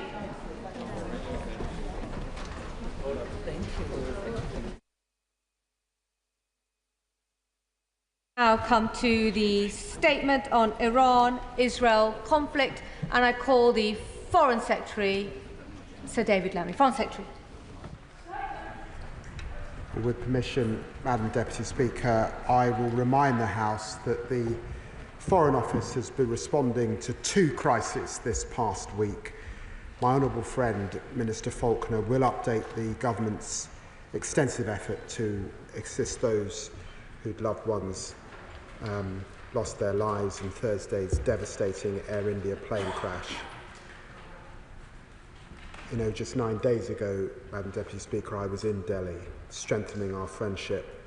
Our nations are mourning together, and my thoughts are with those suffering such terrible loss. With permission, Madam Deputy Speaker, I will now turn to the Middle East. Early last Friday morning, Israel launched extensive strikes across Iran, targets including military sites, including the uranium enrichment facility at Natanz, and key commanders and nuclear scientists. The last 72 hours has seen Iranian ballistic missiles and drone strikes across Israel, killing at least 21 Israelis and injuring hundreds more. And Israeli strikes have continued, including on targets in Tehran, with the Iranian authorities reporting scores of civilian casualties. Prime Minister Netanyahu has said his operations will continue for as many days as it takes to remove the threat. Supreme Leader Khamenei has said Israel must expect severe punishment. Madam Deputy Speaker, in such crisis, our first priority is the welfare, of course, of British nationals. On Friday, we swiftly stood up a crisis team in London and the region, and yesterday I announced that we now advise against all travel to Israel, as well as our long-standing travel advice of not travelling to Iran. Madam Deputy Speaker, today I can update the House that we are asking all British nationals in Israel to register their presence with the FCDO so that we can share important information on the situation and leaving the country. And I can announce today that we are further also updating our travel advice to signpost border crossing points and sending rapid deployment teams to Egypt and to Jordan to bolster our consular presence near the border with Israel, which has already been supporting British nationals on the ground. Israel and Iran have closed their airspace until further notice, and our ability, therefore, to provide support in Iran is extremely limited. British nationals in the region should closely monitor our travel advice for further updates. Madam Deputy Speaker, the situation remains fast-moving. We expect more strikes in the days to come. This is a moment of great danger for the region. And I want to be clear, the United Kingdom was not involved in the strikes against Iran. This is a military action conducted by Israel. It should come as no surprise that Israel considers the Iranian nuclear program an existential threat. Khamenei said in 2018 that Israel was a cancerous tumour that should be removed and eradicated. We have always supported Israeli security. That's why Britain has sought to prevent Iran obtaining a nuclear weapon through extensive diplomacy. We agree with President Trump when he says negotiations are necessary and must lead to a deal. That has long been the view, Madam Deputy Speaker, of the so-called E3, Britain, France and Germany, with whom we've worked so closely on this issue. The view of all the G7, who have backed the efforts of President Trump's envoy, Steve Witkoff, and for more than 2 decades, the cross-party view in this House. Lord Cameron of Chipping Norton and Lord Hague of Richmond led diplomatic efforts on the issue. Baroness May of Maidenhead and the former Right Honourable Member for Uxbridge did too. And this government has continued to pursue negotiations, joining France and Germany in 5 rounds of talks with Iran this year alone. Ours is a hard-headed, realist assessment of how best to tackle this grave threat. Fundamentally, no military action can put an end to Iran's nuclear capabilities. Madam Deputy Speaker, just last week, the International Atomic Energy Agency Board of Governors passed a non-compliance resolution against Iran, the first such IAEA finding in 14 years. The Director General's comprehensive report details Iran's failure to declare nuclear materials. Iran remains the only state without nuclear weapons accumulating uranium at such dangerously high levels. Its total enriched stockpile is now 40 times the limit in the JCPOA. And their nuclear program is part of a wider pattern of destabilizing activity. The government has taken firm action in response. When they transferred ballistic missiles for use in Russia's illegal war in Ukraine, we imposed extensive sanctions, including against Iran Air, and cancelled our bilateral air services agreement. In the face of unacceptable IRGC threats here in the UK, with some 20 foiled plots since 2022, the Crown Prosecution Service has for the first time charged Iranian nationals under the National Security Act. And we've placed the Iranian state, including the IRGC, on the enhanced tier of the new Foreign Influence Registration Scheme. Madam Deputy Speaker, a widening war would have grave and unpredictable consequences, including for our partners in Jordan and the Gulf. The horrors of Gaza worsening, tensions in Lebanon, Syria and Iraq rising, and the Houthi threat continuing. That's why the government's firm view, as it was last October in the ballistic missile attack on Israel, is that further escalation in the Middle East is not in Britain's interests, nor the interests of Israel, Iran or the region.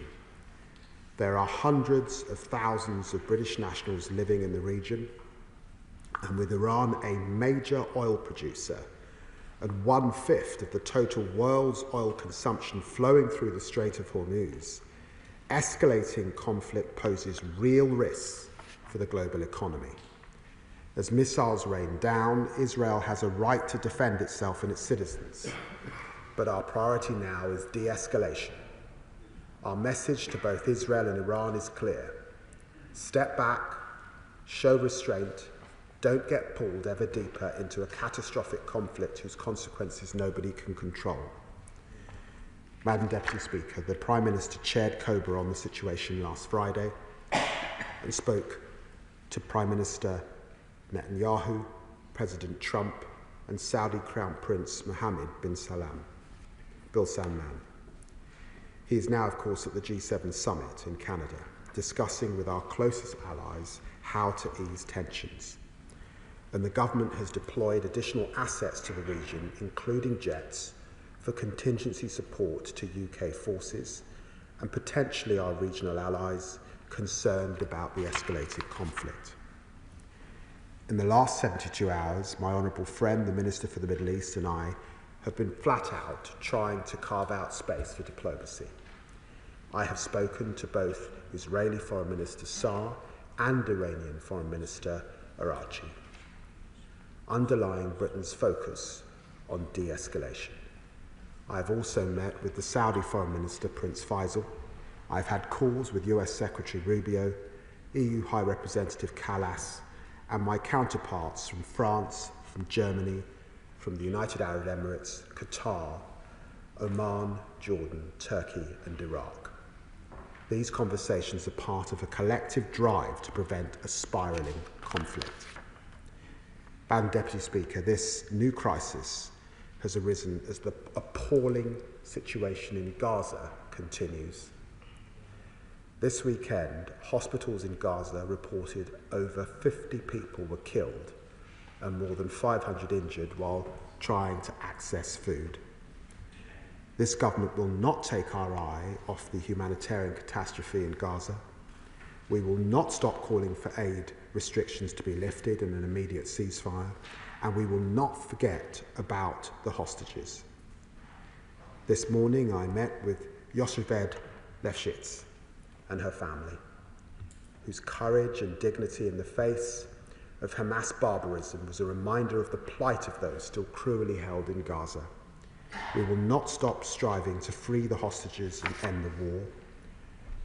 Madam Deputy Speaker, our vision remains unchanged. An end to Iran's nuclear program and destabilizing regional activity, Israel secure in its borders and at peace with its neighbors, a sovereign Palestinian state as part of the two-state solution. Diplomacy is indispensable to each of these goals. Britain will keep pressing all sides to choose a diplomatic path out of this crisis. I commend this statement to the House. Shadow Foreign Secretary Dame Priti Patel. Thank you, Madam Deputy Speaker. These are deeply dangerous times, and as the Foreign Secretary has already said, last week's IAEA report makes it abundantly clear that Iran's nuclear program has grown, with their stockpile of enriched uranium passing 400 kg and being enriched to 60%, which it has widely been noted as a level unprecedented for a state without nuclear weapons and beyond the need for any civilian use. The IAEA Director General also stated that Iran's actions and failure to cooperate has led to a significant reduction in the agency's ability to verify whether Iran's nuclear program is entirely peaceful. We share those concerns, and the reasons why Iran must never obtain nuclear weapons are clear. The Iranian regime is a prolific state sponsor of terrorism, with a stated intention to annihilate the world's only Jewish state. Given these concerns and the clear threat Iran poses, not only to Israel, but to the wider regional stability, Israel has the right to act in self-defense to degrade Iran's nuclear infrastructure. As well as posing a threat to Israel, Iran poses a direct threat to the United Kingdom and our interest. The Minister for the Middle East stated in April in a written parliamentary answer that Iran's nuclear programme has never been more advanced and threatens international peace and security. And earlier this month, the Strategic Defence Review stated that Iran's escalating nuclear programme presents a risk to international security and the global non-proliferation architecture. With that in mind, can the Foreign Secretary tell us what discussions he has had with the IAEA and give us his assessment on how close Iran was to having nuclear weapon capabilities that could strike Israel and our interests in the region? Given the report from the IAEA earlier this week, what direct bilateral discussions have government ministers had with their Israeli counterparts on this matter in the last few days prior to the action that was undertaken last week? He has spoken about conversations since the strikes commenced on Friday, but what discussions took place in the days preceding? Can the Foreign Secretary update us on the discussions with our partners in the region before the strikes on Friday? And since, for example, what discussions he's had with our friends in Bahrain in light of the ceasefire agreement and with Jordan in light of the previous airspace violations by Iran. Are these discussions purely diplomatic or do they cover defensive military planning? Last week on the 10th of June, during his statement, the Middle East minister said that they were in contact with the Israeli government that day. As that was after the IAEA report on the 9th of June, can the Foreign Secretary say during those discussions whether the nuclear threat from Iran and the IAEA assessment was discussed, or were they discussed in other matters? We also know from recent statements from the minister that relations between this government and Israel have become strained since last July. So what message does the Foreign Secretary have to all those who are concerned that constructive dialogue and diplomacy with Israel is not taking place? And with British nationals in Israel and the wider region, what efforts are underway to expeditiously help those who want to return to the UK to come back?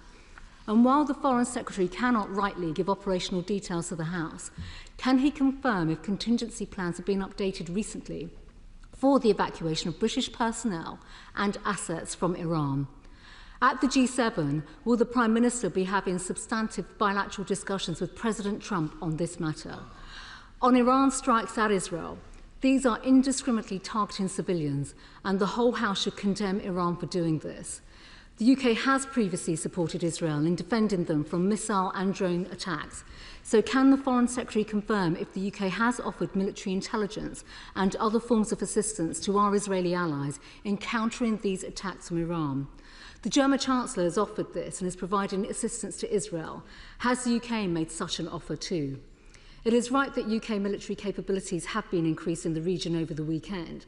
So can the Foreign Secretary tell the House whether he's prepared to take any retaliation, prepared to tackle any retaliation from Iran and its proxies, including the Houthis? Madam Deputy Speaker, although Iran's nuclear capabilities have been degraded, they are, as we know, in regular contact on nuclear issues with China and Russia, and have been for some time.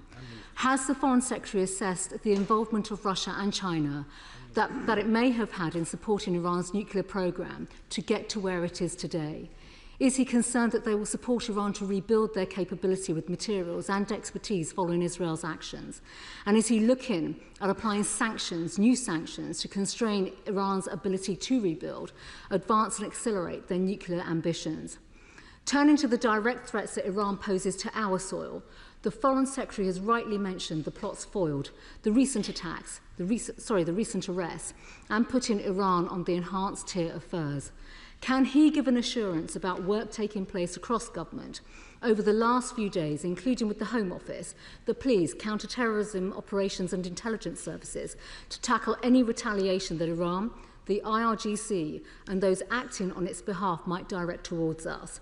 Has the threat risk level been reassessed?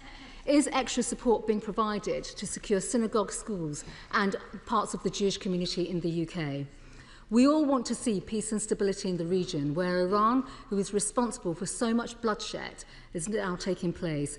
So can the Foreign Secretary finally update the House on the ongoing steps being taken to secure the return of the hostages from Hamas captivity, the work to get more aid into Gaza, and efforts to bring about a sustainable ceasefire? Foreign Secretary.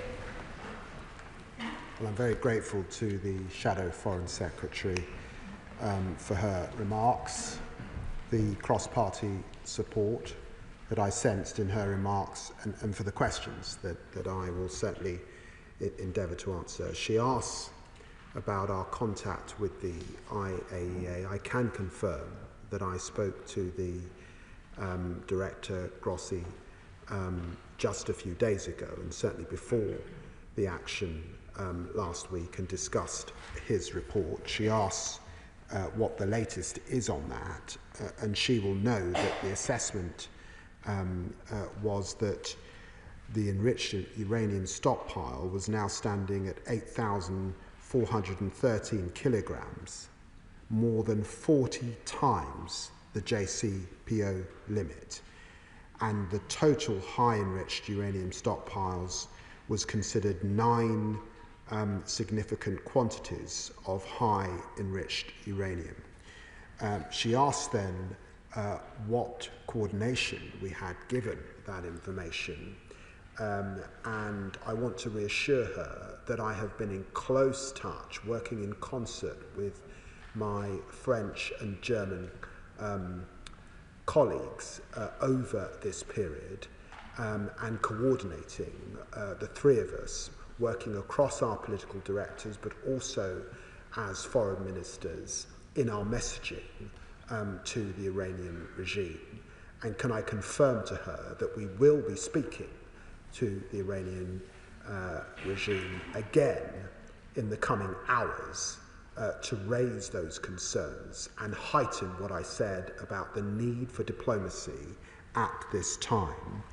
She asks quite properly about our long-standing relationship with Bahrain, and can I confirm that the Minister for the Middle East has spoken to Bahrain.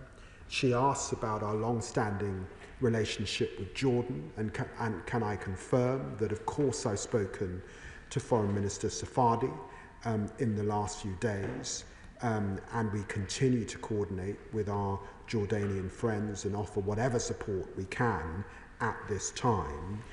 She asks, obviously, about our ongoing relationship with Israel. She will know that our relationship with Israel remains a complex and intense one, and as she would expect, I have spoken to Foreign Minister Saar on numerous occasions, and of course spoke to him again. He was in a bunker when I spoke to him on Saturday, separated from his family.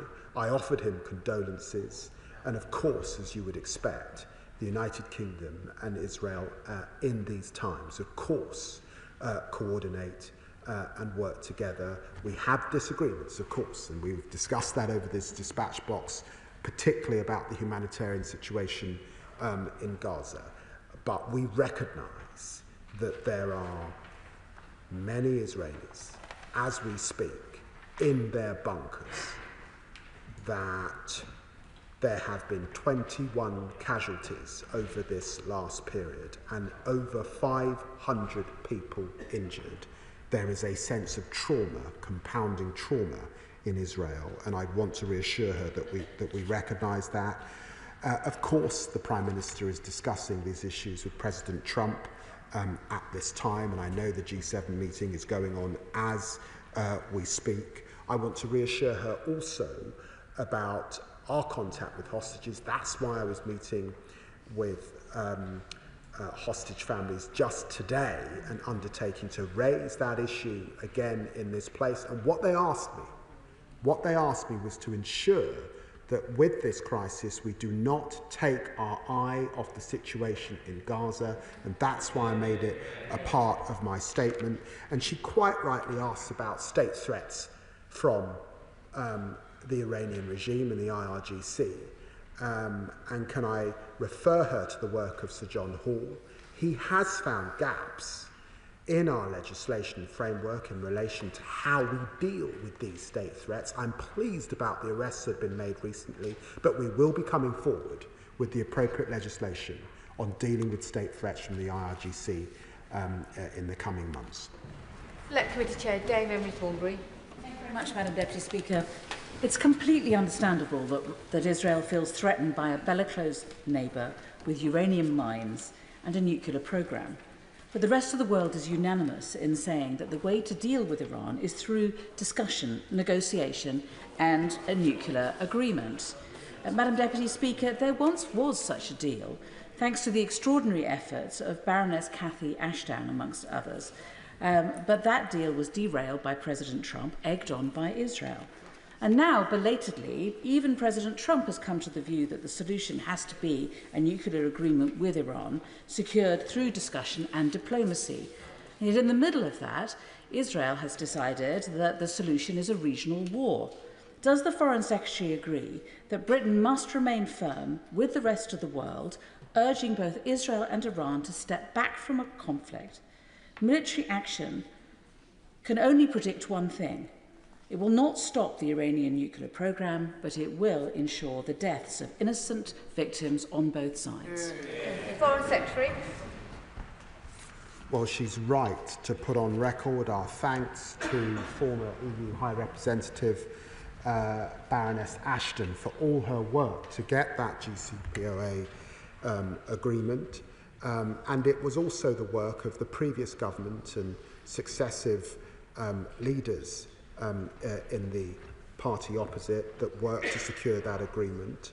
And it's hugely important that we get back to diplomacy.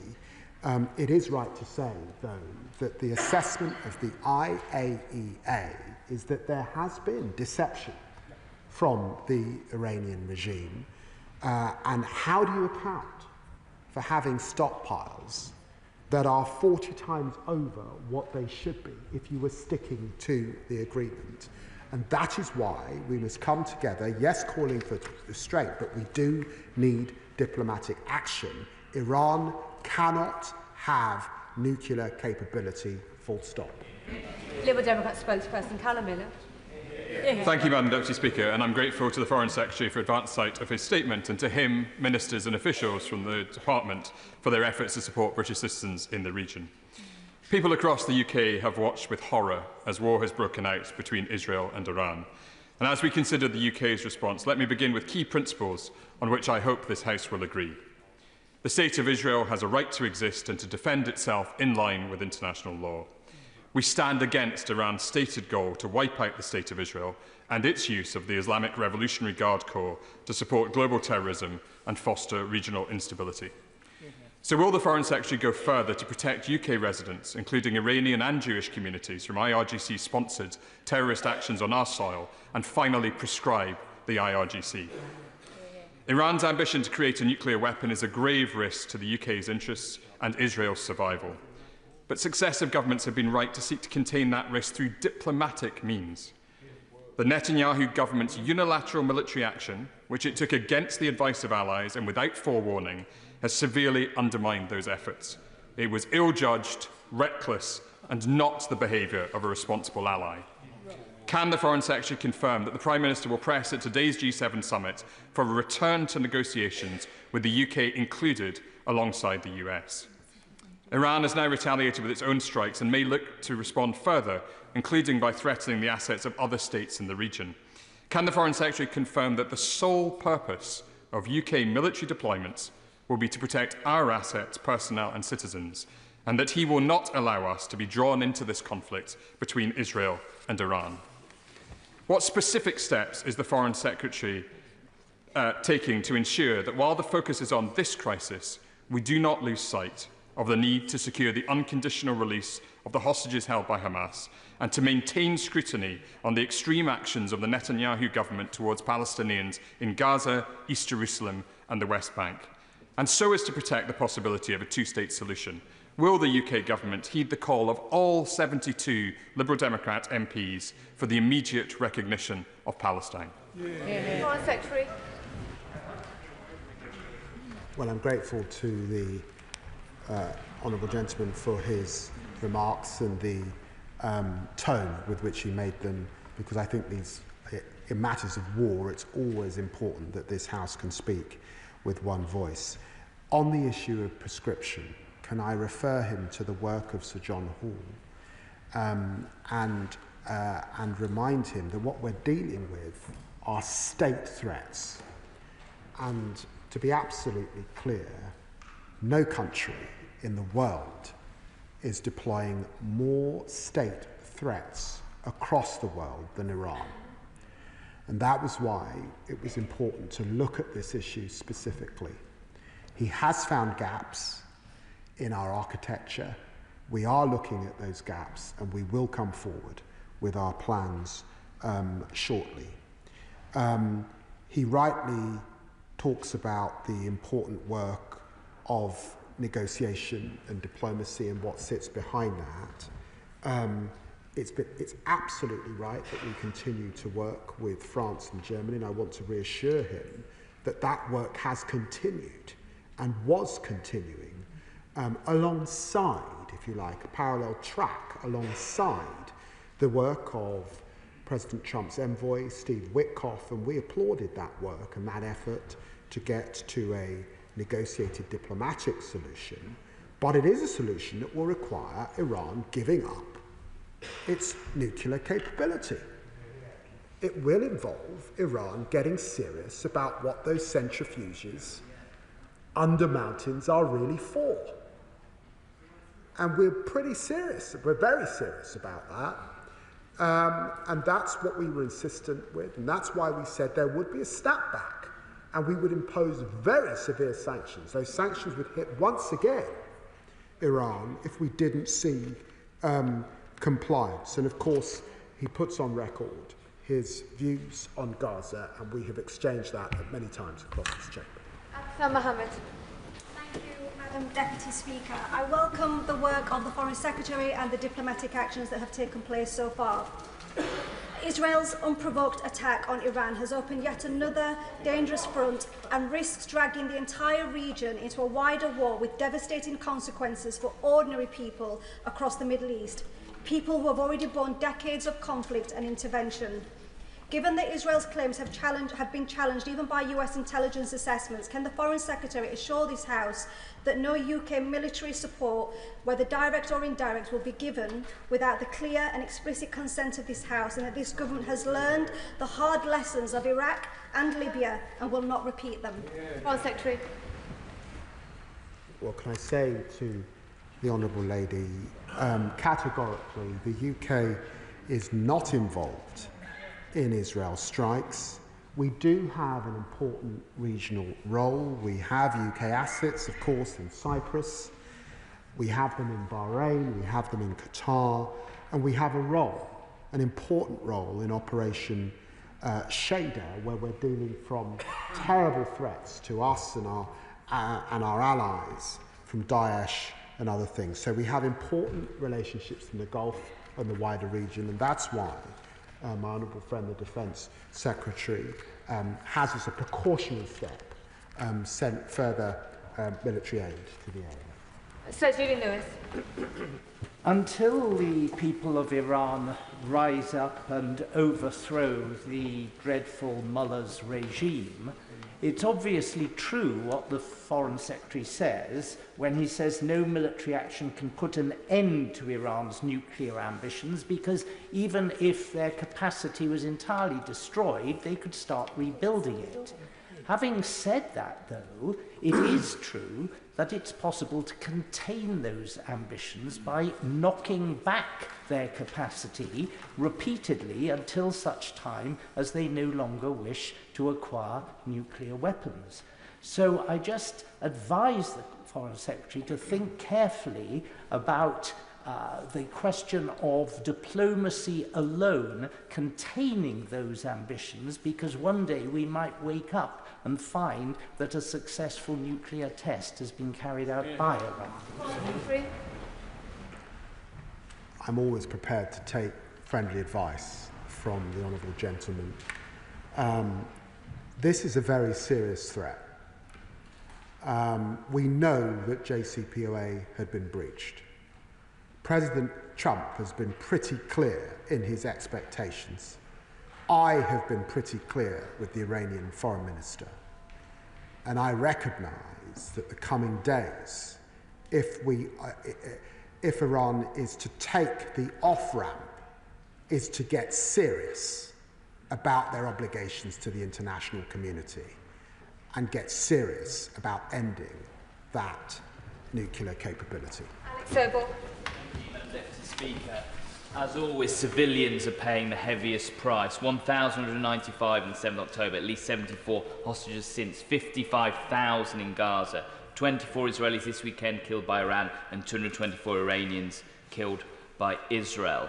We need to de-escalate this conflict, and quickly, and the 55,000 people in Gaza deserve a future.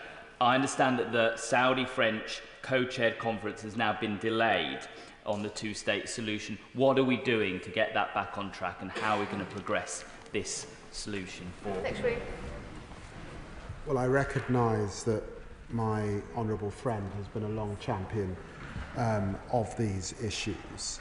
He's right that the French, alongside the Saudi Arabians, took the decision to postpone this conference. I think that was the right decision, and he will understand that there were many partners, particularly Arab partners and partners in the Levant, that want to be in their countries at this time.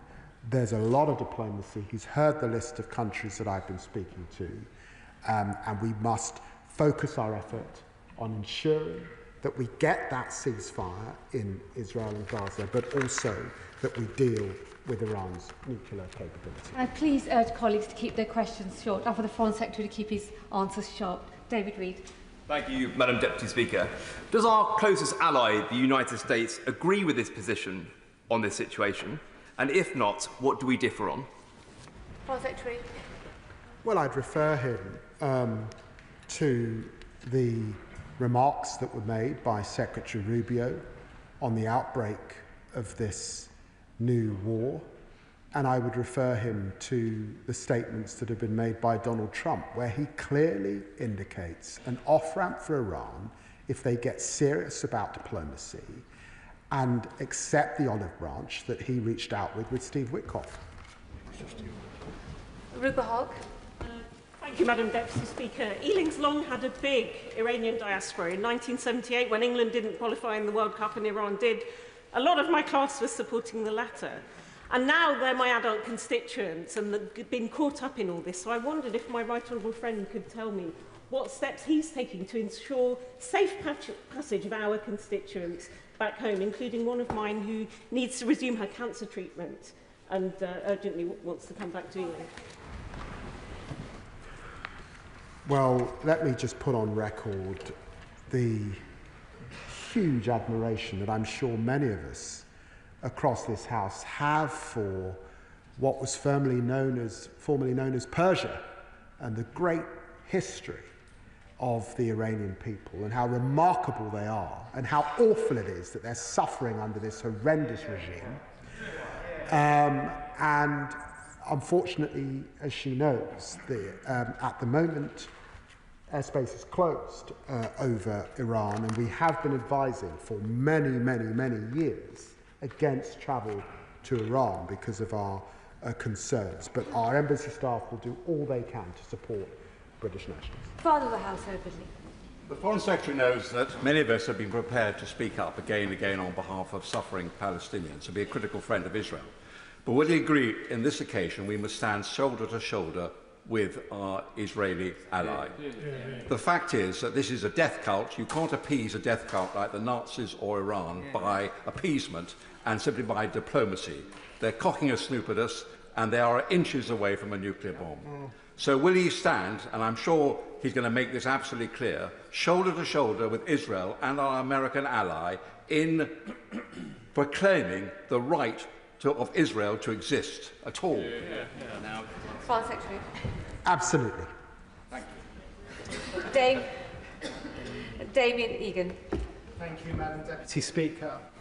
A painful lesson of Israeli and indeed Jewish history is that when someone tells you that they want to destroy them, believe them. The Iranian regime has made its intentions to destroy Israel clear for decades now.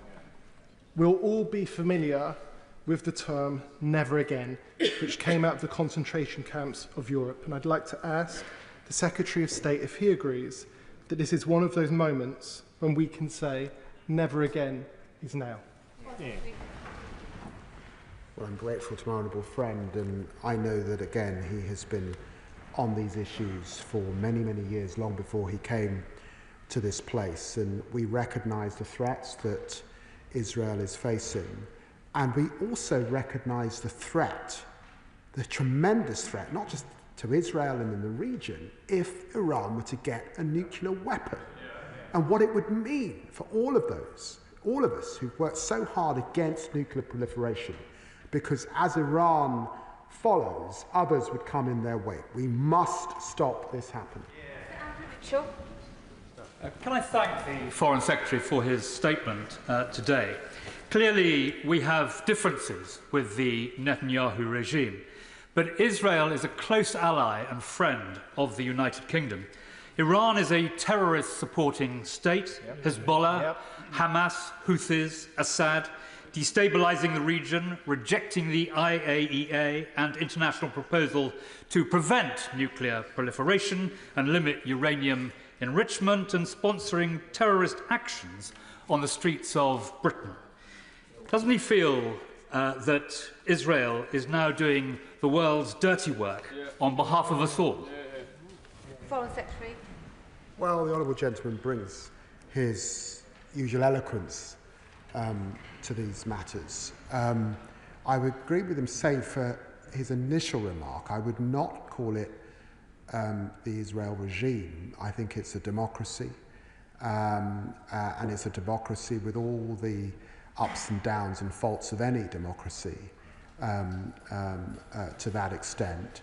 And of course, I recognise that this is an existential threat for Israel and its people, which is why I believe it's important that we ask for restraint at this time, because we don't want to see regional escalation.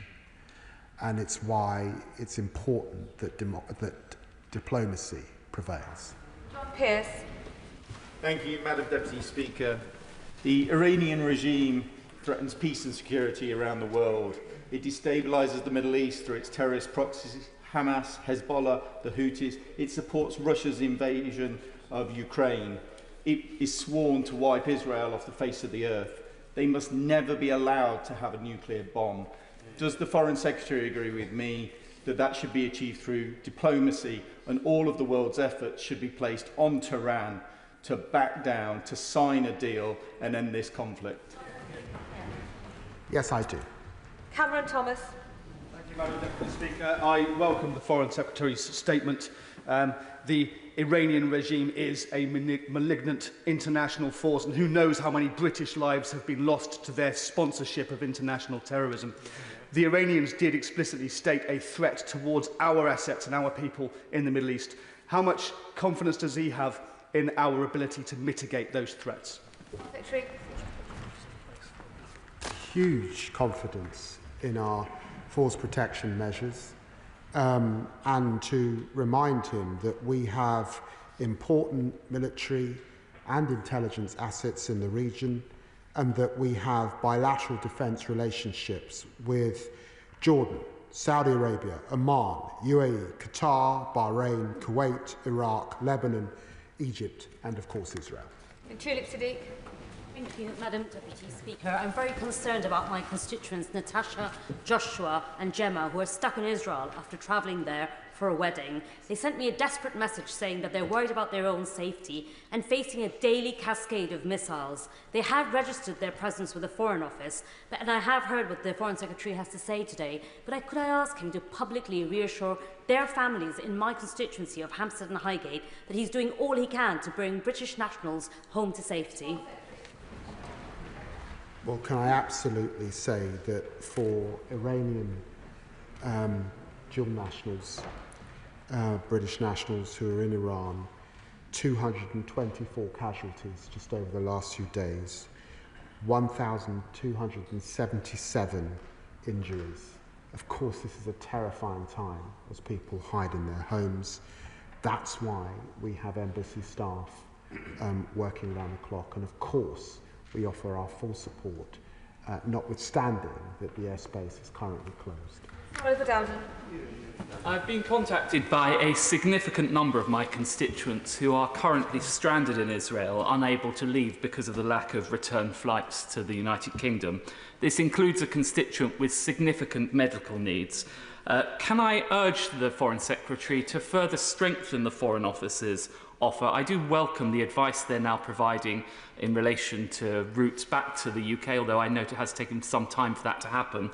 But can he also update the House on what contingency plans the Foreign Office and government more generally is undertaking for repatriation should the situation deteriorate further and that be required? And are they registering details of UK nationals in Israel to that end? Secretary.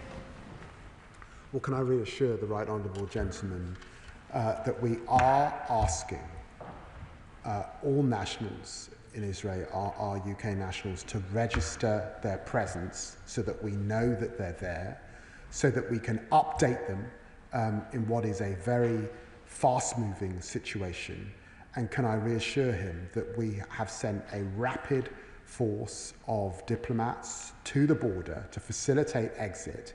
He will understand the airspace is closed, so there is no way of leaving by commercial flight, but there are routes, particularly out of Jordan, and we will do all we can to facilitate that. Belrubi-Rowdy. Thank you, Madam Deputy Speaker. Yesterday, the Chancellor confirmed that UK military assets could potentially be used to help defend Israel. We are sending military aircrafts to the Middle East, which the Prime Minister has not ruled out being used to help Israel. And the Armed Forces Minister recently confirmed in a response to a written question that the UK is training IDF personnel on UK-based training courses. Does the Foreign Secretary acknowledge that through bolstering Israel's military in this way, we are actively demonstrating our support for one side in this conflict? And does he therefore accept that this undermines our calls for a diplomatic solution and de-escalation?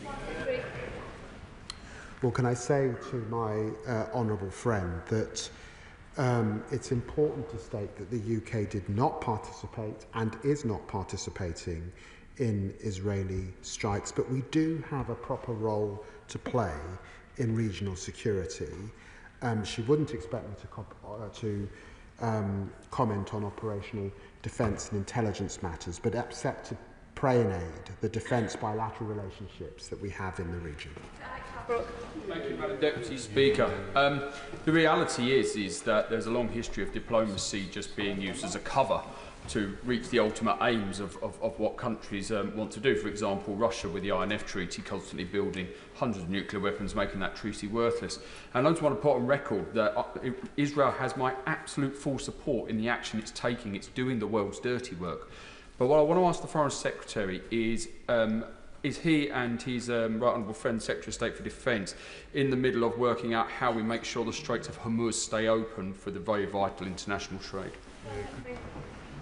Well, I'm very grateful to the honourable gentleman for putting square the economic interests that we have at this time and why diplomacy is so important against that backdrop. Oil prices jumped to $78 a barrel. Some are predicting $125, going up to $125 a barrel. That would certainly be the case if the Strait of Hormuz were blocked. This is why this is so delicate, and let's be under no doubt this affects British people at the pump and would be a massive inflationary growth if that were to happen. Richard Bergen. Thank you, Madam Deputy Speaker. The deaths of Palestinians, Iranians and Israelis this weekend shows why we must all push for peace and stop this spiralling out of control. Does the Foreign Secretary, like me, support a nuclear-free Middle East? And if so, what steps is the government taking to also address Israel's vast nuclear arsenal, thought to include at least 90 nuclear bombs, and which, let's not forget, one Israeli minister said should be used against the people of Gaza?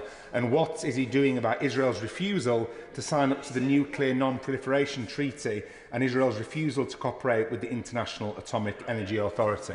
Secretary. I've got to say to the honourable gentleman that the story of Israel's nuclear ability goes back to the 1980s. Some long way. I remember studying this many years ago. So we work with Israel, of course, and we remain a country that wants to not see nuclear proliferation, and we will do everything we can to ensure that others do not get nuclear capability in the region. Brendan O'Hara. Thank you, Madam Deputy Speaker. Let's be clear, there are no good guys in this conflict, but international law and the concept of preemptive self-defence does not exist in international law, and nor should it.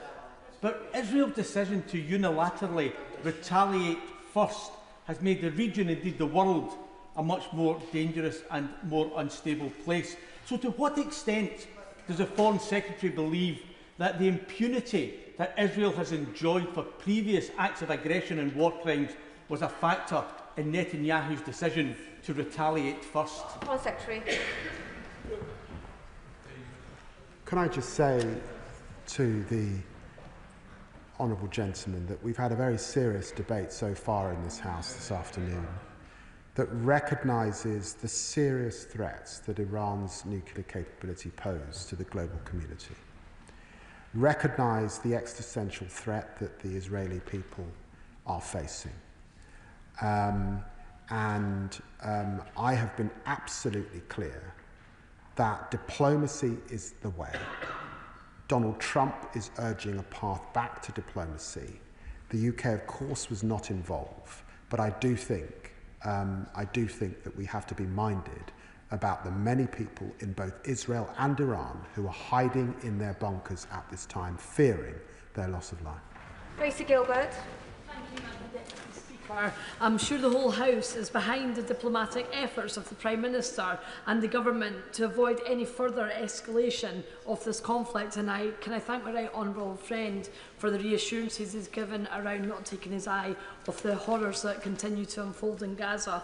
Can my right honourable friend give a guarantee today that if there were to be any escalation, to bring in the UK, to bring in the UK dragged into any conflict, that a vote in this House would be held first before armed forces were deployed?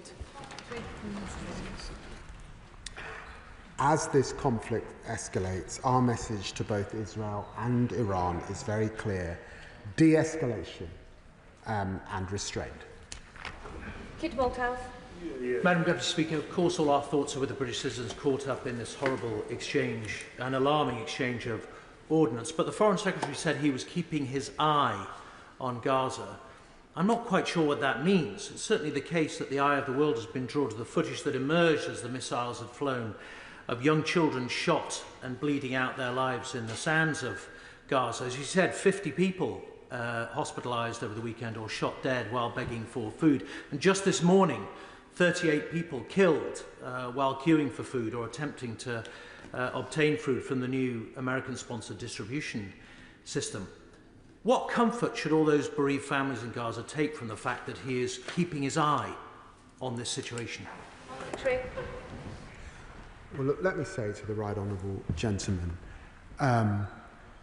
today, in my office, I was with a hostage family, a wonderful woman who lost her husband, who was there with her daughter, asking me to keep Gaza at the forefront of my mind and to raise it in the chamber this afternoon. And that's why there was an extensive part of that in my speech.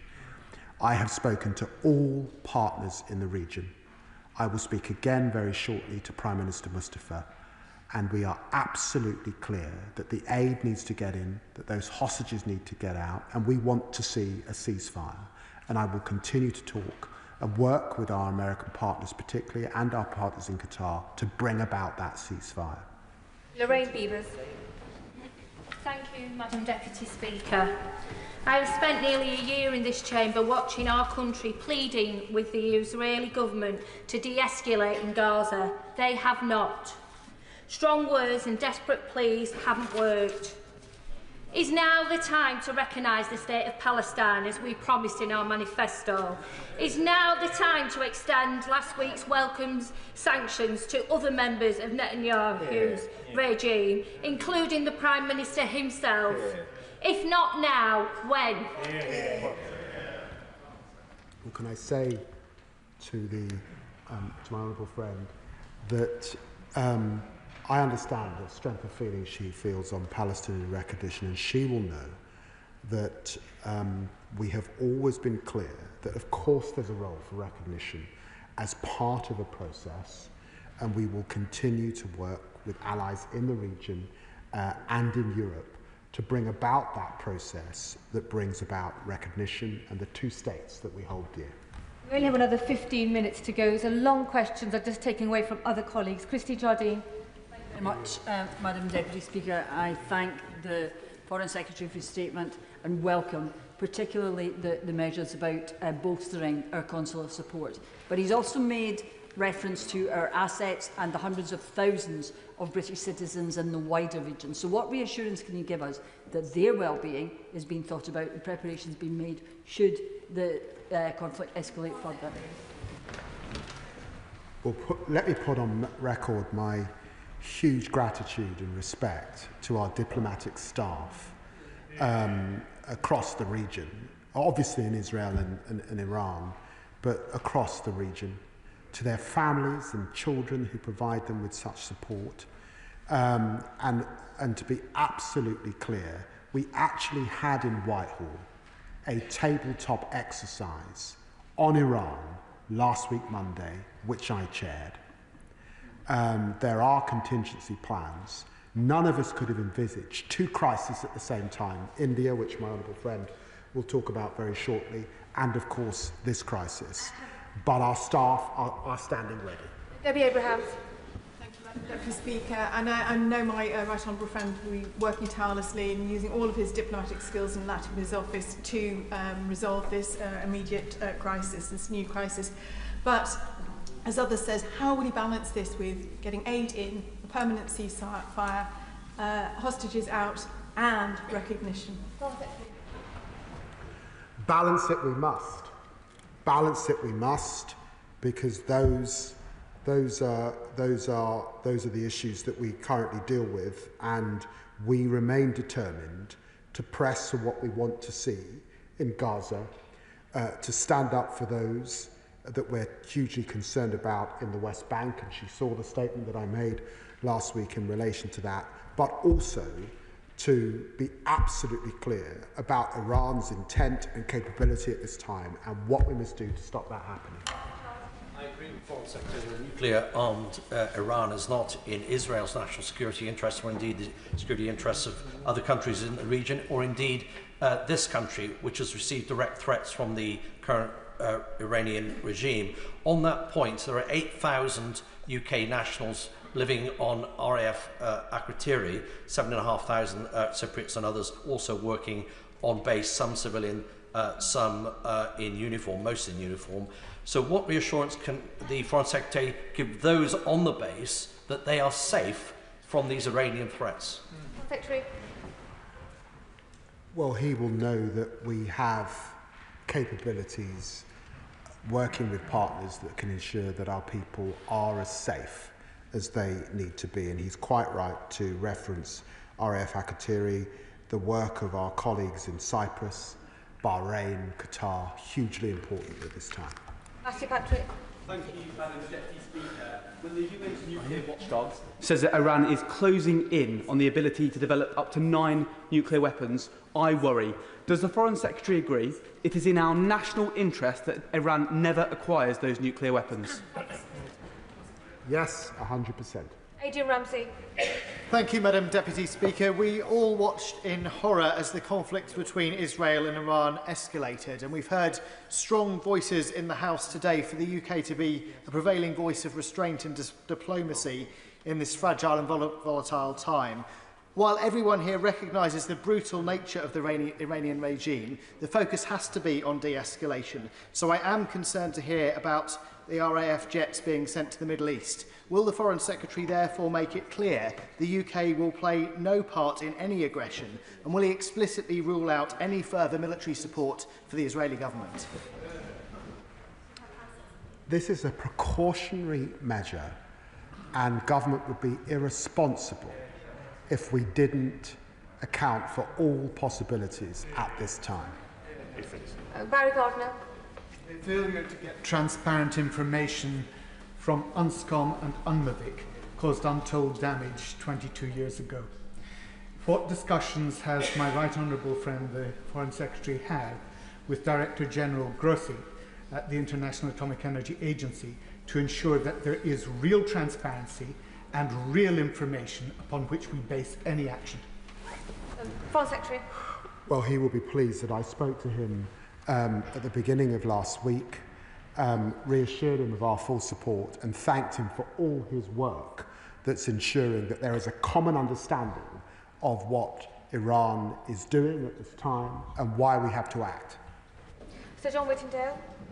Does the Foreign Secretary agree that just as Russia is run by an authoritarian regime which wants to destroy its democratic neighbour Ukraine and has carried out attacks on British soil, so is Iran, run by an authoritarian regime which is out to destroy its neighbour, which is also democratic and has also carried out attacks on British soil? Is it not the case, therefore, for the same reasons we stand with Ukraine, we need to stand with Israel now?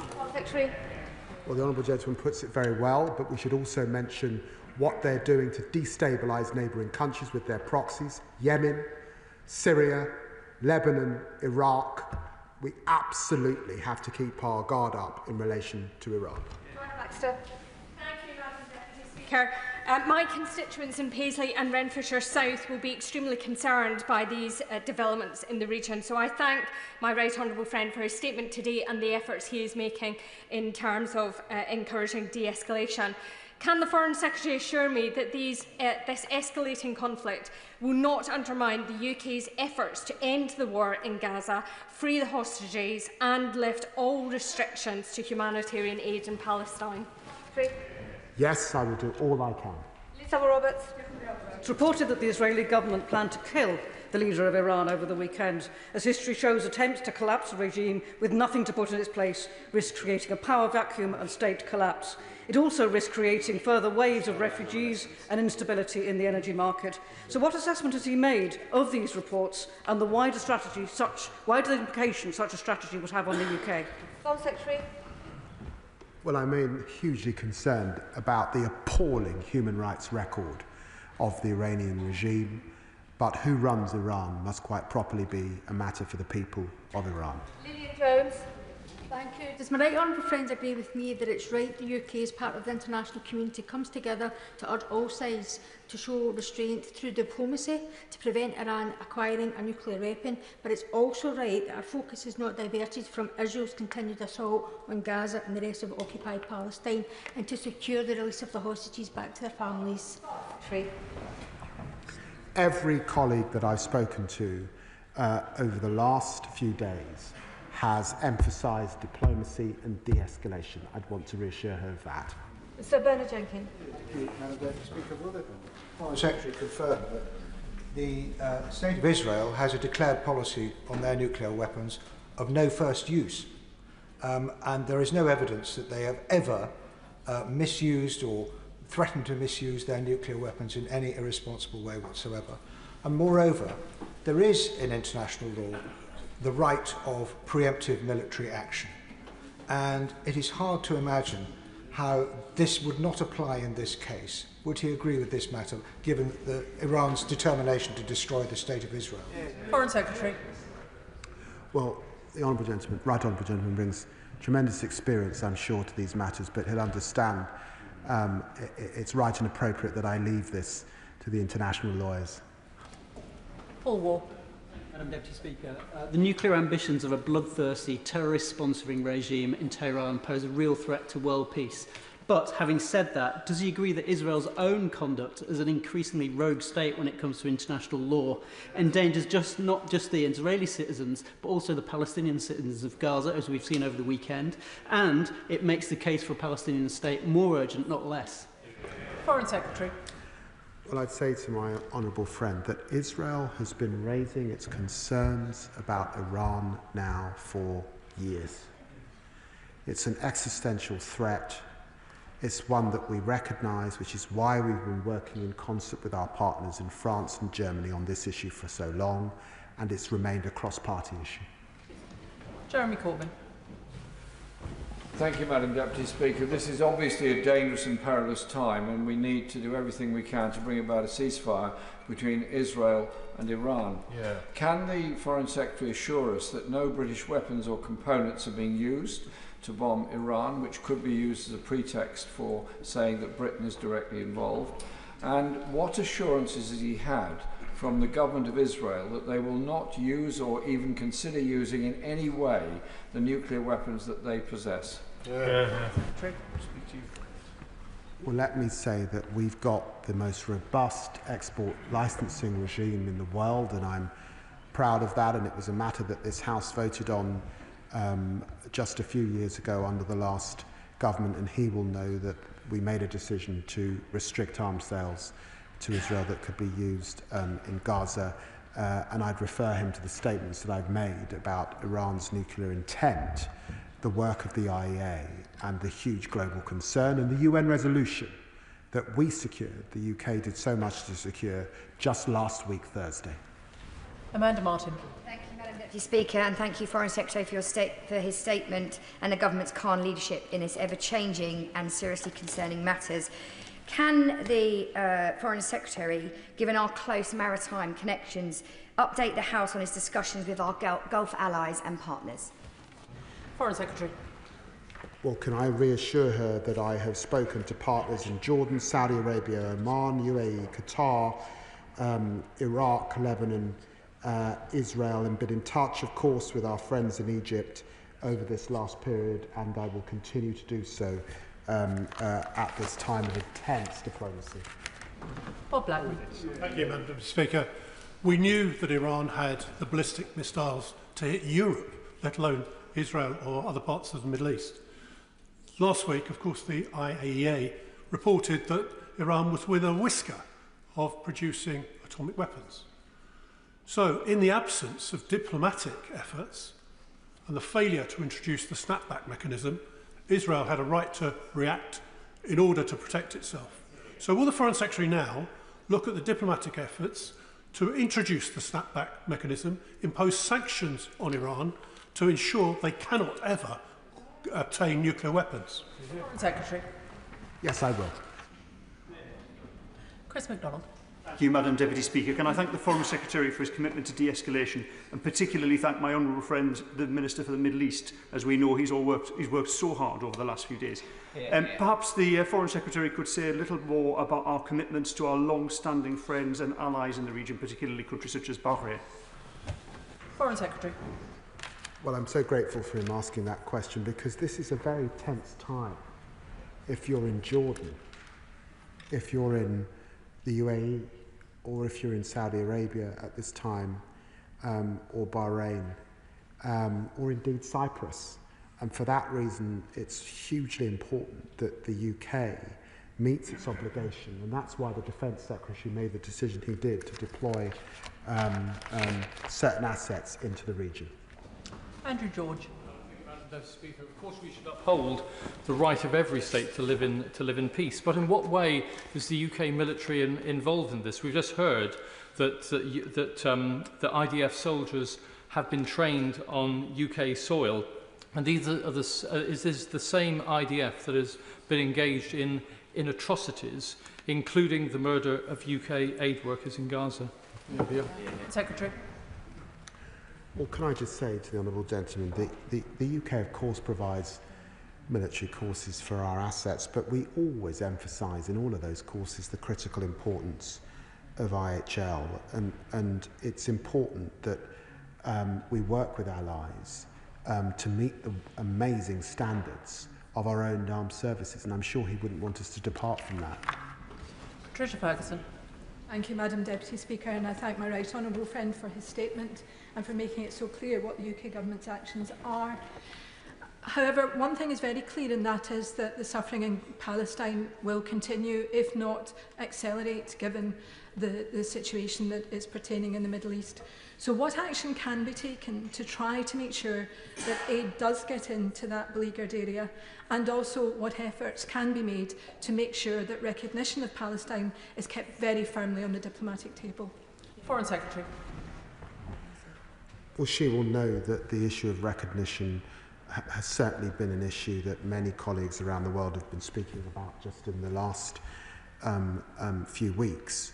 And I'd want to reassure her that I was discussing these aid issues with a hostage family just today, worried, of course, about the aid available to those who remain under the ground in Gaza. John Cooper. Thank you, Madam Deputy Speaker.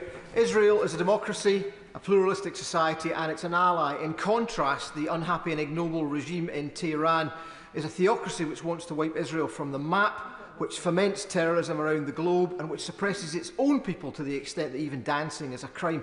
Is the best use of British military assets in the Eastern Mediterranean not to try to do something to stop the rain of hypersonic missiles and drones on civilian areas in Israel? Secretary. Well, it's hugely important that we do all we can. I believe the best way forward is diplomatically, because attempting to do this militarily, I'm afraid, cannot be achieved, and I think that's widely understood. Dr. Scott Arthur. Madam Deputy Speaker, and I do want to thank the Foreign Secretary for his statement, and also for reassuring us that Gaza won't be forgotten. I also have to thank him because he was really quick to come out and ask for de-escalation and also a negotiated settlement. Nobody wants to see a nuclear Iran, not least the people of Iran who are paying for this investment by the Iranian regime. But Netanyahu justified the bombing raid starting by saying Iran was close to a bomb. They said it could be years or perhaps just months away. Was Netanyahu correct? Well, I'd want to call to mind the work of the IAEA. I'd want to refer him to the resolution of the UN Security Council just last week, all of that confirmed Iran's intent and its deception. Shawkat Adam. Thank you, Madam Deputy Speaker. Last week, this House was united in supporting the long overdue recognition of a Palestinian state, and we urged the Minister to advocate for that at the United Nations conference in Saudi. This has now literally gone up in smoke, and we believe that the US and Iran nuclear peace negotiations were coming close to fruition. So does the Minister share my concerns that Netanyahu's government may be seeking to create further instability in the region, to block progression for peace, the recognition of the Palestinian state, and to distract from the genocide in Gaza?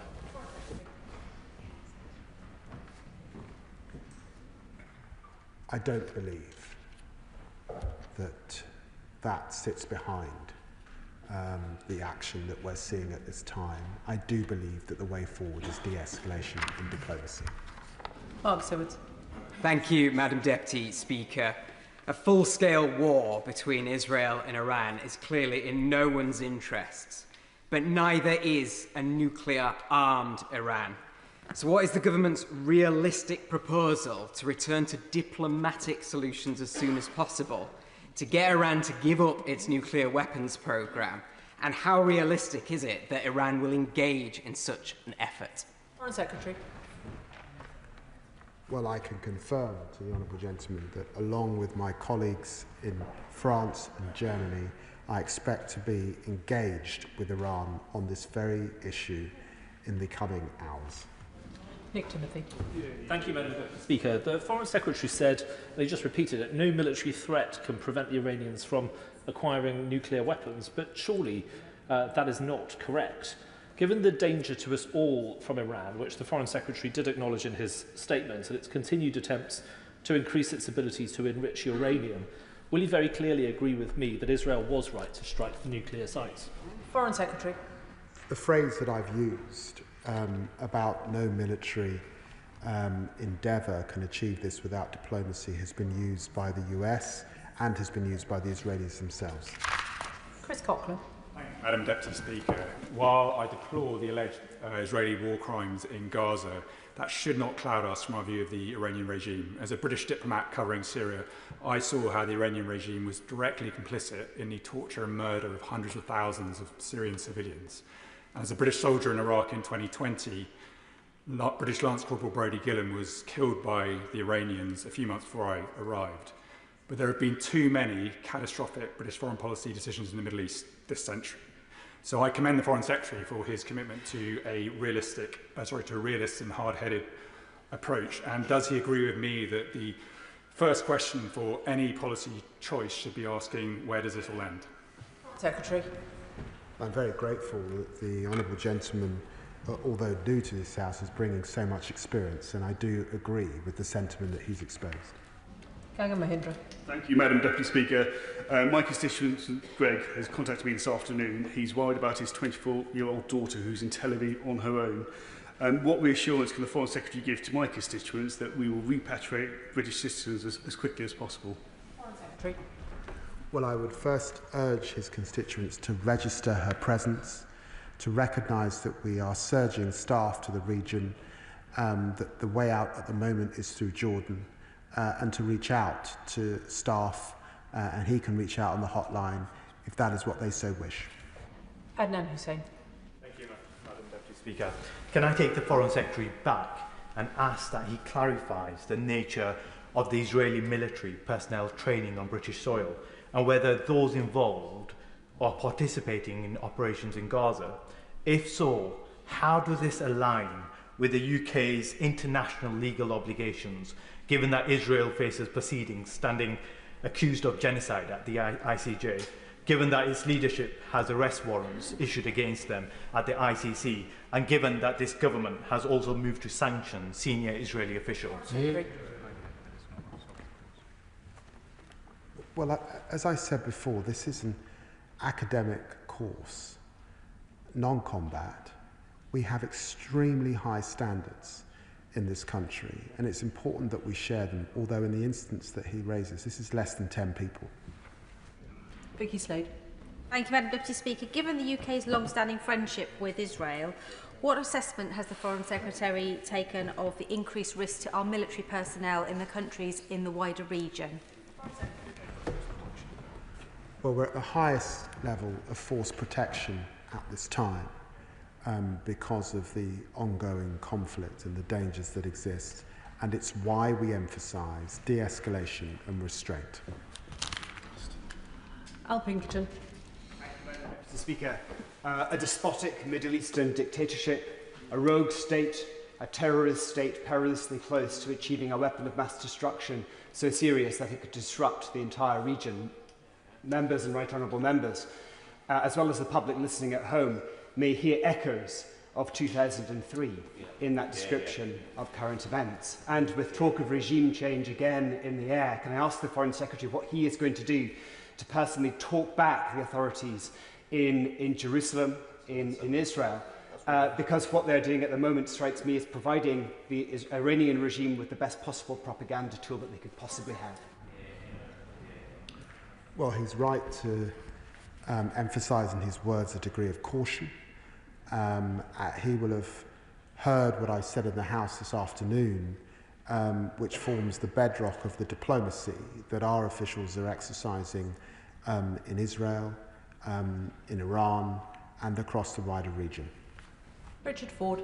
Thank you, Madam Deputy Speaker. I support the Foreign Secretary in his call for de-escalation.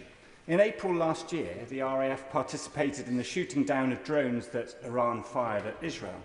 Could the Foreign Secretary comment on why the UK acted to defend Israel from drone attack at that time, but did not do so at the weekend? Foreign Secretary. Well, each military situation is different. There was a particular context at that time of ballistic missiles coming in a particular request. We had the assets that could support, and we make those assessments, obviously, as you would expect, with our regional allies, depending on the circumstances and the context. Ayub Khan.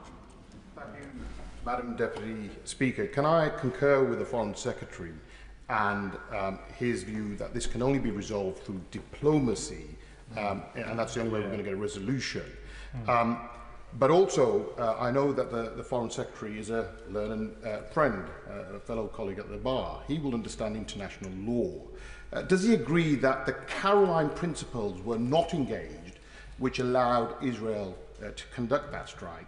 Does he not smell a rat with the timing of what's happening? Foreign Secretary.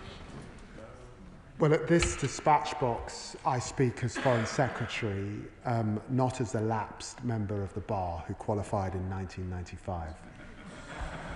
Jim Shannon. Speaker, and can I thank the Secretary of State very much for his statement. The role of the IRGC on life in Iran over the last number of years has been human rights abuses, religious freedom abuses, gender abuses, and the fact that acts of global extremism and terrorism often have their roots and support in Iran. And the war in Israel is a prime example of this. Anyone who pretends that Iran, with their nuclear potential, are in any way an innocent bystander are being deliberately dishonest. Will the Foreign Secretary commit again to working with allies such as the US to minimise bloodshed and ensure that Israel is able to remain safe and free from all attacks? Thanks so much. Foreign Secretary. Yes, I will, and the Honourable Gentleman's right to bring to mind the human rights record in Iran, and I remind the House that just 3 years ago they arrested 20,000 people, executed many. Many died, all because a young woman, Mahsa Amini, didn't cover herself up. She died in prison. That's the regime we're talking about. Can I thank the Foreign Secretary for his statement this afternoon, and I will allow a few moments for the front benches to change over.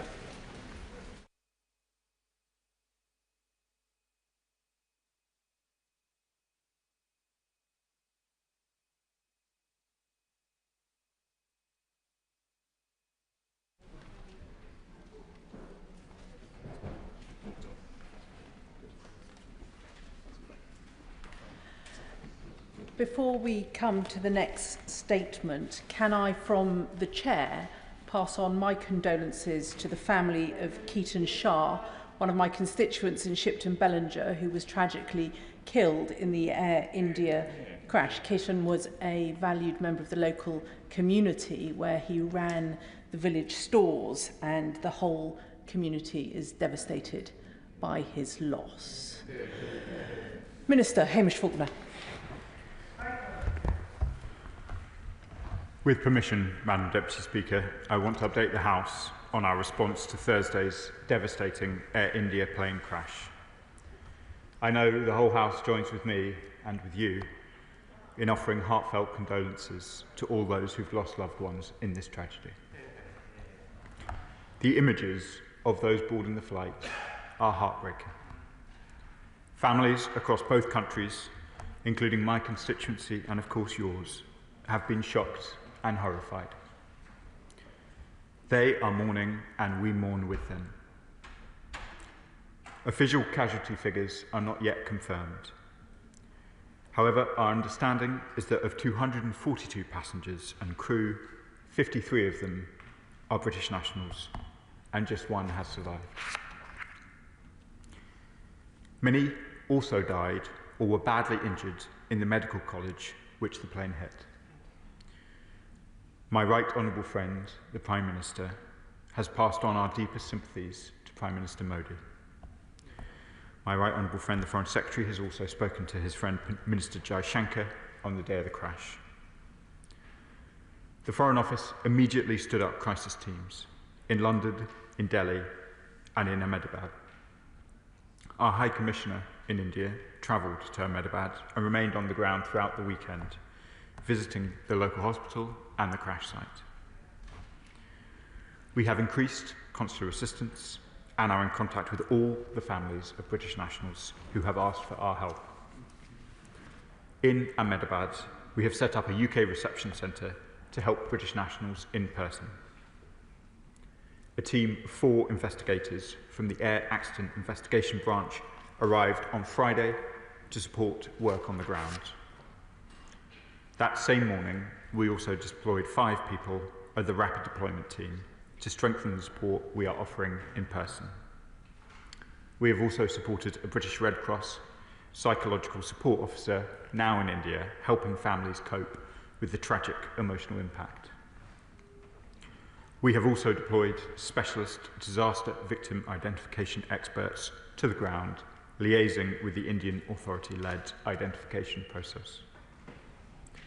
Here in the UK, police family liaison officers were deployed over the weekend to support families based here during an incredibly difficult time. We are, of course, also in regular, close contact with Air India about the support package that they are offering, which includes funding flights and full repatriation costs to bring loved ones home. I understand how frustrating it is for families who have not yet been able to lay their loved ones to rest, and I recognise the pain and the frustration that this is causing. The Indian authorities are working around the clock with UK support to be able to do this. Unfortunately, these processes take time, but it is important that they are done properly to avoid causing more pain to families. At the same time, we are also, of course, focused on understanding what has happened. The Indian Aircraft Accident Investigation Branch has accepted the UK's offer of help, and a team of British inspectors are now on site. Our High Commissioner met the Gujarat Home Minister Sanghavi yesterday to offer our support, and Madam Deputy Speaker, the government continues to work tirelessly with our Indian partners to establish what happened and support all of those who are grieving. With an Indian diaspora around 2 million strong here in Britain, and with a particularly prominent Gujarati community, we feel the pain of this tragedy together. It reminds us not only of the deep personal ties between our people, but also of the strength of our partnership with India. A partnership built on trust, shared values, and mutual support in times of crisis. Just over a week ago, the Foreign Secretary was in Delhi, celebrating the conclusion of trade talks, discussing the expansion of our strategic partnership, and meeting so many dedicated to strengthening the ties between us. In the face of such profound loss, the UK stands shoulder to shoulder with India, not only in grief, but in our shared resolve to ensure that those we have lost are never forgotten. I commend the statement to the House. Shadow Foreign Secretary Priti Patel. Speaker, the tragic deaths of 242 men, women and children on Air India flight 7171 from Ahmedabad to Gatwick on Thursday, and the reports of at least 29 fatalities on the ground, are beyond distressing and upsetting. It is still difficult to comprehend the scale of this tragedy. Our thoughts and prayers continue to be with everyone affected, in particular with the families and relatives of the lost ones. All our thoughts are with those who are in hospital having suffered injuries, and with Vishwa Kumar Ramesh, whose survival from the crash is an absolute miracle, but who sadly lost his brother. Many of those who died were British, 52, and many families in the UK will have lost loved ones who were also Indian nationals too. Over the last few days, we have started to hear of the lives of those who died and the grief their families are going through. The loss of Akhil Nanabara and his wife Hannah Vaudry and their 4-year-old daughter Sarah, Javed and Miriam Syed and their 2 children from London, Hardik Avalia and Vibhuti Patel, a couple from Leicester who had gone to India to celebrate their engagement, Frognall and Jamie Greenlaw Meek, and the former Chief Minister of Gujarat, Vijay Rapani. Their passing and those of everyone who died will be greatly felt, and our condolences go to all of them. The pain that they are all experiencing is clearly unimaginable. Following this tragedy, we've seen communities come together in mandirs, gurdwaras and other places of worship to pray and seek comfort in these difficult times. This evening a vigil is being organised by the Indian High Commissioner, where the community will come together to reflect, mourn and pray. I thank the High Commission's team for their support and their kindness in their consular support. I pay tribute to all of those offering support to communities across the country who have been affected, and the support shown at Troop in the Colour on Saturday will have been greatly appreciated. I want to put on record our thanks to the emergency services in India for their response. Madam Deputy Speaker, the FCDO, as we have heard, has set up a reception centre at the Umaid Hotel in Ahmedabad. But concerns have been raised this afternoon that there's not enough British presence on the ground at the hospital and elsewhere where families are going to identify their loved ones. The Minister may have seen the statement issued earlier by 3 families referring to an inadequate and painfully slow government reaction. They also said no UK leadership or medical teams and no crisis professionals are stationed at the hospital. And clearly they are asking the government to step up its presence on the ground in Ahmedabad. I know the Minister has already said that this is incredibly delicate and difficult, and we all understand that. What is the Minister's response following that statement this afternoon?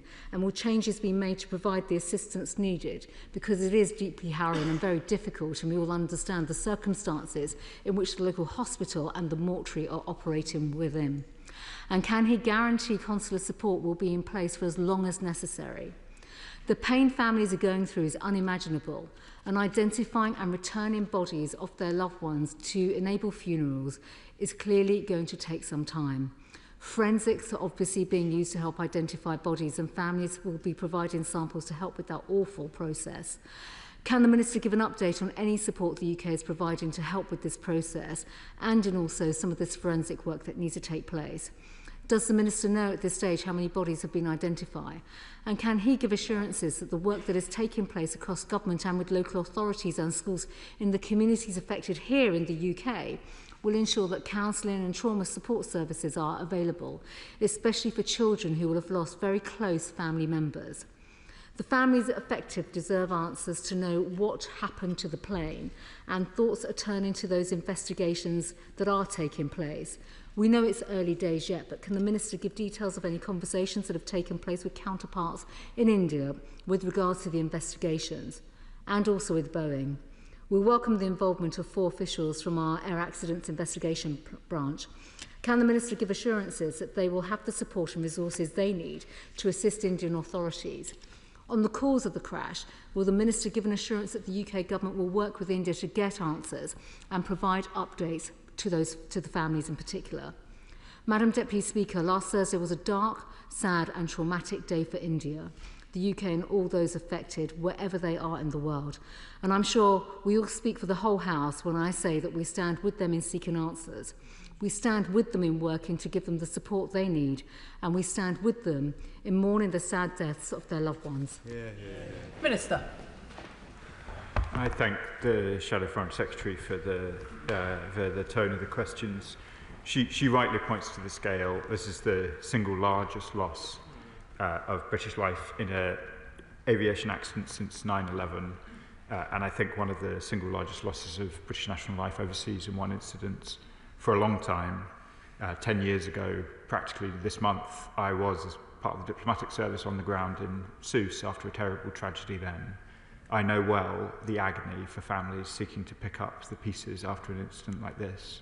She asks the important question about the mortuary process, particularly traumatic in somebody else's country, and I can confirm that any British national who wishes the consular assistance to go through that process will have it from my officials. She raises, rightly, the questions that have been raised by some of the families about the location of our reception centre and their presence at the hospital. Since becoming aware of those reports, I've sent officials to the hospital. We're not aware at the moment of British nationals congregating there. I've asked officials to review the signage and general arrangements to ensure that people know where our reception centre is. The hotel, the Ahmed Hotel, where our reception centre is close to the airport because we thought that would be the best place to receive British nationals rather than the hospital where, tragically, there are no living British nationals. But we keep these questions under review. As I know from my own experience, in tragedies like this, it is difficult to get the assistance that British nationals need right first time, and we will learn lessons as each step goes through. And I've spoken to some of the families who made some of these points this afternoon. Chair of the Foreign Affairs Committee, Dame Emily Thornbury. Thank you very much, Deputy Speaker. Would the Minister please convey the gratitude of this House to the members of the Foreign Office and to the police officers who've had such difficult work that they've had to do on behalf of all of us. Public service can be very hard sometimes, but we are very grateful.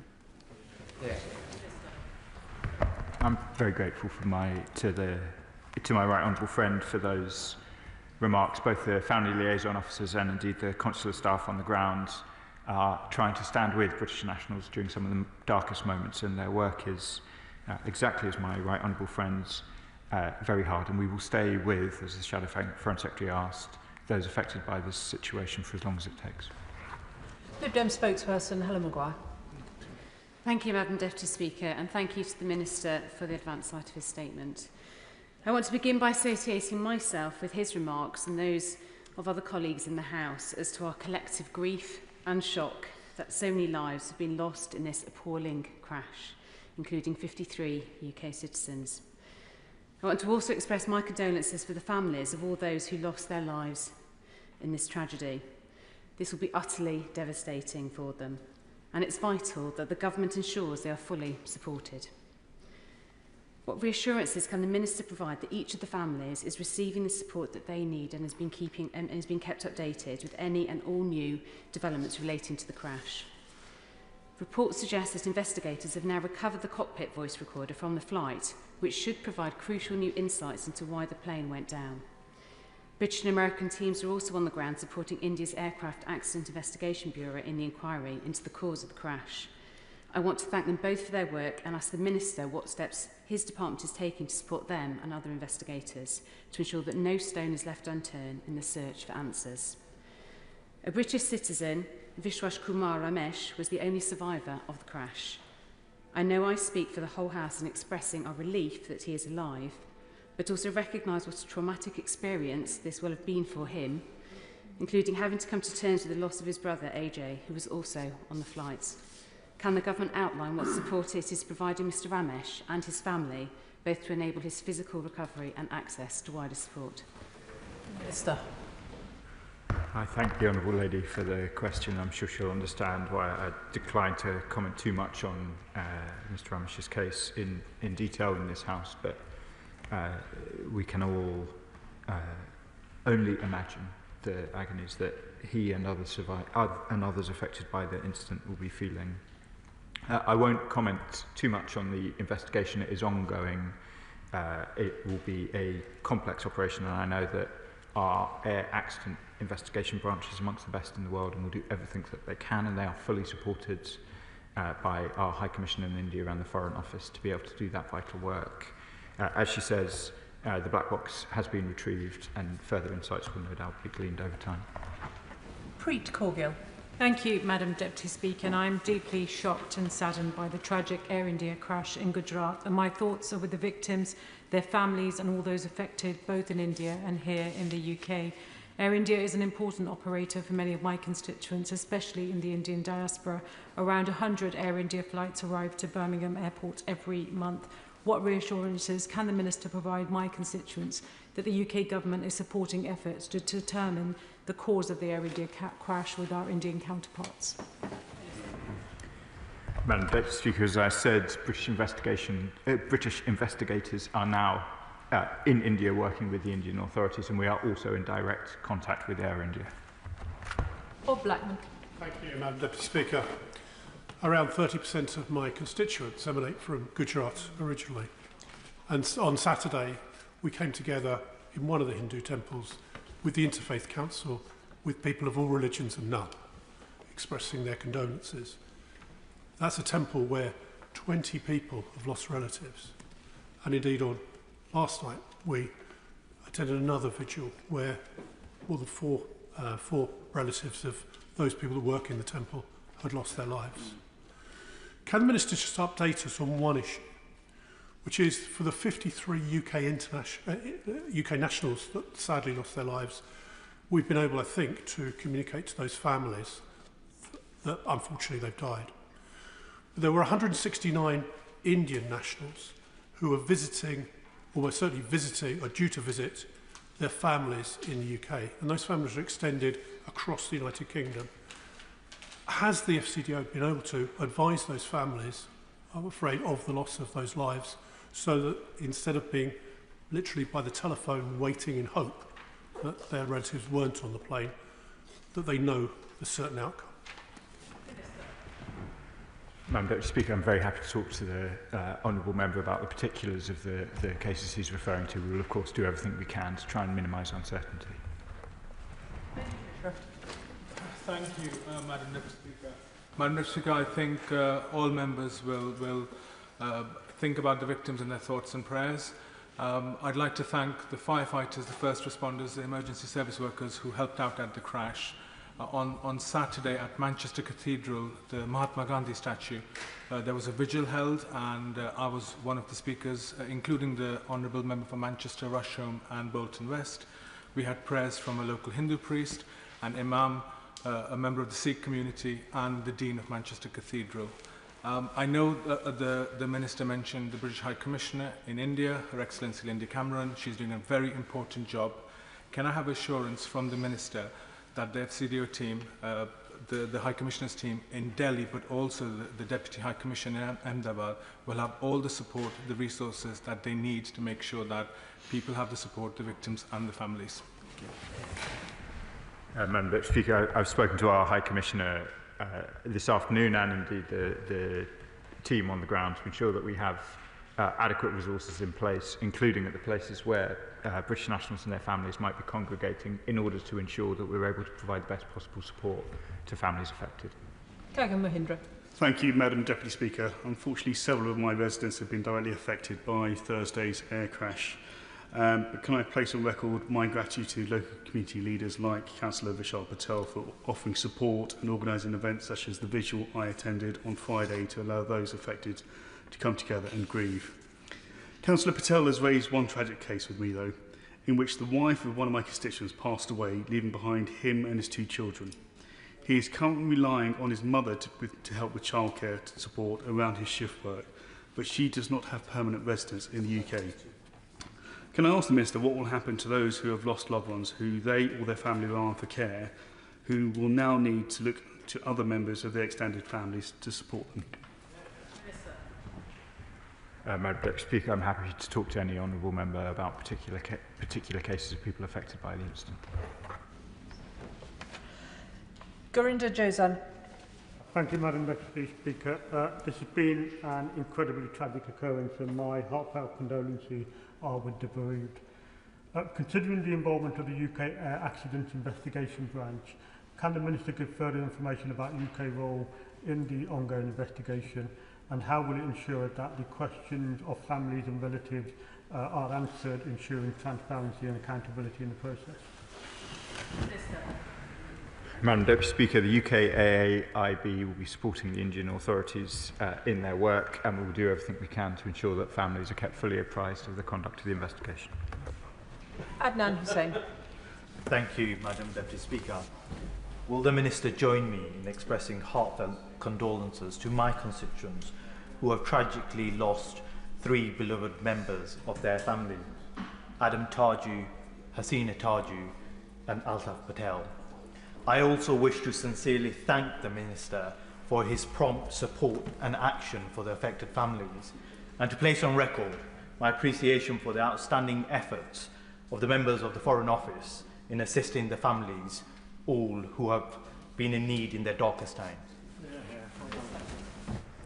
I thank the honourable member for his kind words about both me and the officials, and I do join with him in truly heartfelt condolences for the loss of life amongst his constituents. So, John Joseph. Thank you, Madam Deputy Speaker. I want to extend my heartfelt sympathies to all those, including the many British and Indian families who have lost loved ones. The UK and India are closely connected, and there are many people in both our countries who are grieving after this dreadful crash. I would also like to take this opportunity to pay tribute to the Foreign Office staff who have been working both in the UK and India to support the families and loved ones of all those impacted. I understand that currently around 120 victims have been formally identified using DNA samples. What assistance is the UK providing the Indian authorities to ensure that the remaining victims can be formally identified as quickly as possible? Regrettably, Madam Deputy Speaker, in instances of this scale, identification does tend to take some time, and we're trying to support British nationals and those affected both in India and here with the contribution of DNA to enable that. That includes both family liaison officers here in the UK and, of course, consular staff. And if any honourable members and right honourable members want to ensure that their constituents get support through that process in India or here in the UK, please don't hesitate to be in touch. Shawkat Adam. Thank you, Madam Deputy Speaker. When the news of the tragedy came last week, it served as a real unifier to my great city of Leicester, unified us in shock, unified us in absolute disbelief, and unified us in mourning. So if I may take this opportunity, Madam Deputy Speaker, very quickly to remember the names associated with my great city who lost their lives. Hardik Aveya, Vibhuti Patel, Pooja Patel, Harshi Patel, AJ Kumar Ramesh, and Faizan Rafiq. And we also had the one sole survivor, Vishwash Kumar Ramesh. When I visited the families, it was great to see so much support from their neighbours, from all faith and no faith. Indeed, during our darkest time, we saw the best of my city. A couple of families, though, Minister, mentioned some difficulty in accessing information. So I asked if the Minister could look urgently at the communications with the families so they can get the support at this very difficult time. And my message to them, and I'm sure the whole House will agree, that you are not alone. Madam Deputy Speaker, I agree with the honourable gentleman. They are not alone. And in relation to any questions about the experience of our consular support, I would invite right honourable and honourable members to make sure that I'm aware, both, of course, in relation to this tragic incident in India, but indeed in Israel, the occupied Palestinian territories, and Iran. As the Minister for Consular Affairs, it's very important that we do understand what the experience is like for people on the ground, specifically in relation to the communications. In relation to this incident, as I told the Shadow Foreign Secretary, I've spoken with teams this afternoon about making sure that UK support is as clearly signposted as possible on the ground. Alex McIntyre. Thank you, Madam Deputy Speaker. My city of Gloucester is in mourning at the loss of Akil Nanabawa, Hannah Varaji, and 4-year-old Sarah Nanabawa. I'd like to thank the Minister for his statement and for all the support him and his team have given to my constituents and to my team over the weekend. I'm sure the whole House will join us in sending our thoughts and prayers to their family and friends and the wider Barton Treadworth community at this time. Understandably, the Indian authorities and hospital staff are overwhelmed at the scale of this tragedy, and I'd be grateful if the Minister could outline what more we can do to support our constituents who have travelled to India to identify bodies and lay them to rest. And further, he mentioned the support that is being given by Air India. Understandably, a number of my constituents who have travelled to India at great personal expense over the weekend have real reservations about travelling with Air India at this time.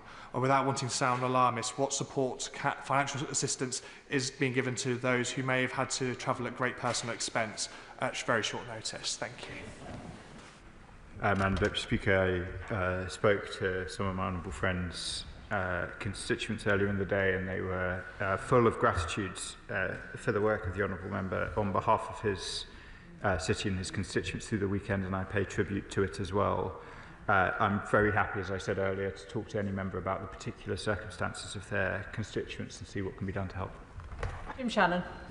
Thank you, Madam Deputy Speaker. First of all, I want to thank the Minister and his department and all of his civil servants for their sterling efforts on behalf of the families. I think we all at this time think of how can we help. Well, we help through our Minister, through our government, through our officials. So thank you. On behalf of the Democratic Unionist Party myself, can I convey my thoughts and prayers for all of those families who lost loved ones in the Air India crash, for the pain, for the void they have, for the ache in their hearts, and our hearts indeed all ache for them as well. The air tragedy, the air accident is a tragedy, and the loss of life is incredibly difficult to understand. And all of our focus are with the families within this United Kingdom and globally who mourn today. And whilst they mourn today, there will come a day when they will want to understand how this could have happened. So will the Minister confirm how we can be assured that current global airline safety measures are adequate and robust? And what role does this great United Kingdom of Great Britain and Northern Ireland have in the safety of air travel? Thank you so much. Madam Speaker, the UK has a proud record of playing its full part in global aviation standards, and in relation to this incident, as I've said before, our Air Accident Investigation Bureau will be assisting this investigation fully and taking full note of its findings. Catherine Atkinson. Thank you, Madam Deputy Speaker. I will not be alone in having shed tears over the heartbreaking photograph of the Royal Derby Hospital Dr. Pratik Joshi and his wife, Dr. Komi Vyas, and their three beautiful children, Miriel, Nakul and Prajit, in the aeroplane moments before takeoff and then the crash. And I was with their friends and hospital colleagues at Derby's Hindu temple on Saturday. And it made real and vivid the tragedy of all the lives lost in this crash. So can the Minister tell us anything more about how the UK government is supporting the Indian government in its safety investigation and with friends and families devastated by this tragedy? I pay tribute to my honourable friend's work in Derby on these questions. Those photos are a heartbreak, and particularly the one that she mentions that I think so many in this House will have seen. We're trying to support Indian investigations in two areas, both in relation to the Accident Investigation Branch, as I've mentioned, but also through our DVI, our Disaster Victim Identification Service, who are also on the ground. This is a truly horrific tragedy, and we are doing all we can to try and understand both how it happened and support those who are affected as quickly as possible. Jazz Atwell. Thank you, Madam Deputy Speaker, and can I thank the Minister for his statement, and certainly thank all the first responders who were on the scene. And I thank the British involvement in helping the Indian authorities. Can the Minister tell us that when this is all over and attention has shifted away, that our officials will be there until our residents are satisfied that all that we could have done, we did do for the Indian authorities? Thank you.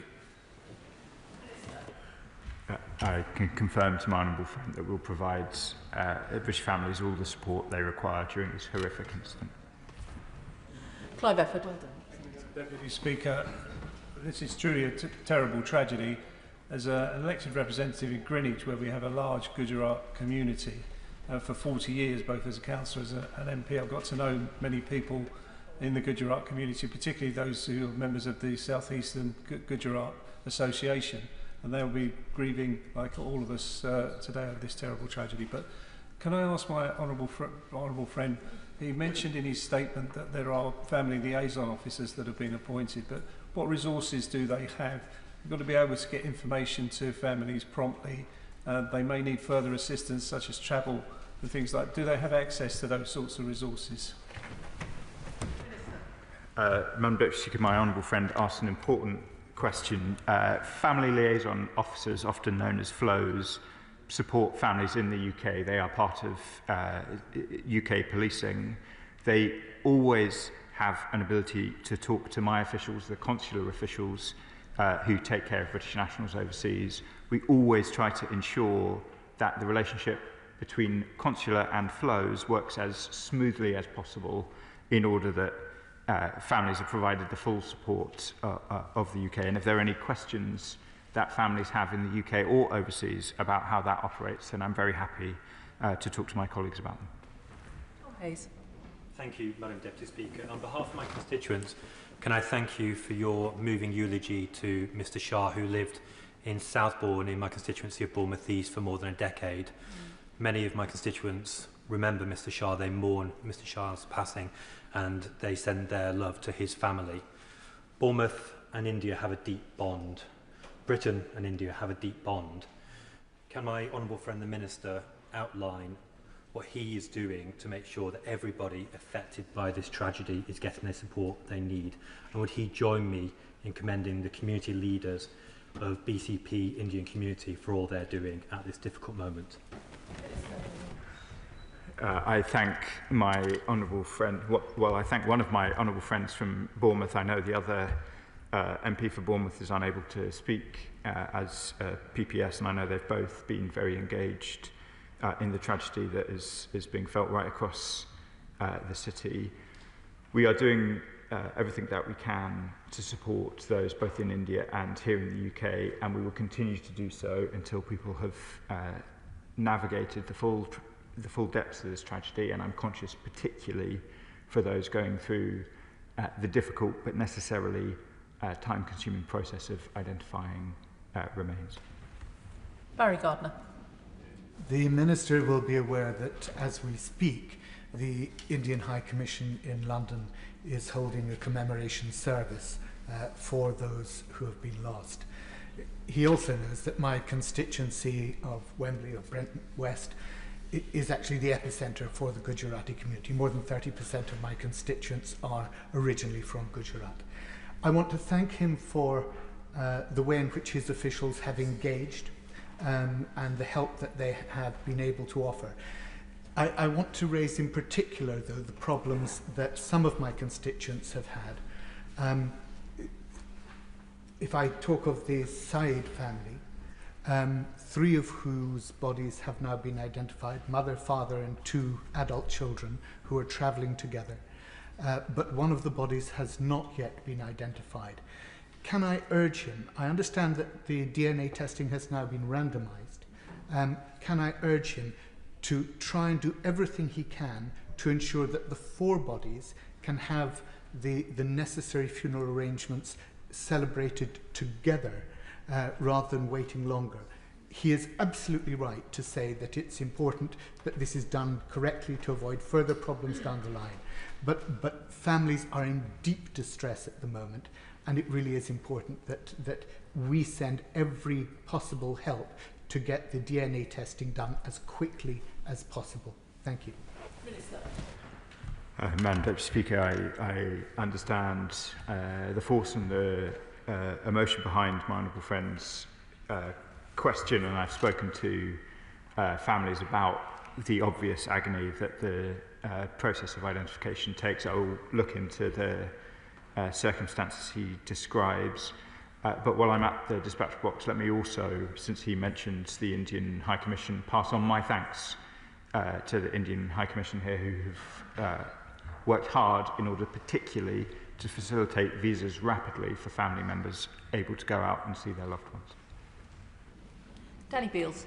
Thank you, Madam Deputy Speaker. My constituency in Uxbridge and South Ryesop has a very significant Indian community, and there's been collective grief and dismay at these tragic events, and they, as I, would welcome the Minister's condolences today to the families affected both here in the UK and in India. I welcome the statement today and the Minister's confirmation of support on the ground for families affected, but I would ask the Minister if he will keep under review the consulate's resources, both in its capacity and locations of support as the events unfold. And secondly, again, I welcome the commitment and confirmation that British crash investigators are on site to provide support. I'd like to further ask the Minister to confirm that he's in close dialogue with the Department for Transport to ensure all UK resources and expertise in this area are available and can be deployed to get the families the answers that they much deserve. I can confirm to my honourable friend that we will of course keep our consular response under review as events developed, and I can also confirm that we remain in close coordination between the Foreign Office and the Department for Transport, and both I, the Foreign Secretary, and the Secretary of State for Transport were in the very first ministerial cobra in response to this incident, and I know she is keeping a very close engagement in these issues. Sarah Coombs. Thank you, Madam Deputy Speaker. This Air India crash was a devastating tragedy, and my thoughts are with all those who were affected. Many of my constituents in West Bromwich have family in India, and they are deeply shaken and saddened by what has happened. I'm grateful for the Minister for setting out all the work that the British government has done in association with the Indian government to support at this terrible time.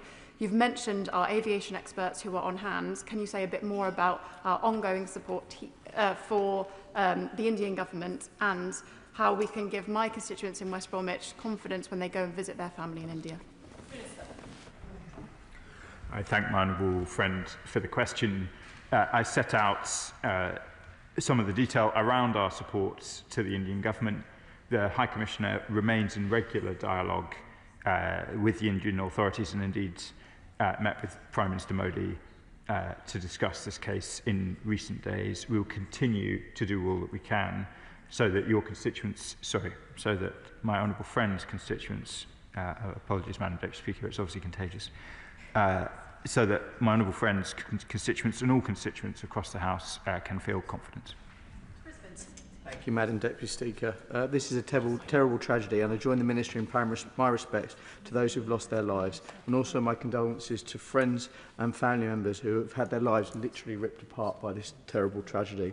Can I ask the Minister for further detail on what the UK Government will be doing with the Indian Government to understand how this tragedy happened and what we can do to prevent something as awful as this happening again?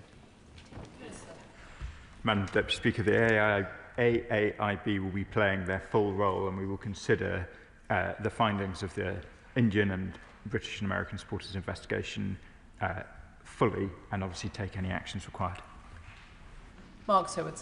Thank you, Madam Deputy Speaker. Can I associate myself with the comments of the Minister, the Shadow Foreign Secretary and many others across this House in expressing condolences? My thoughts have been with the families and friends, the people who've lost loved ones in the India air crash. Now, I represent a lot of people in Leeds southwestern Morley, and that includes a group of wonderful families who organise under the name Morley Indians.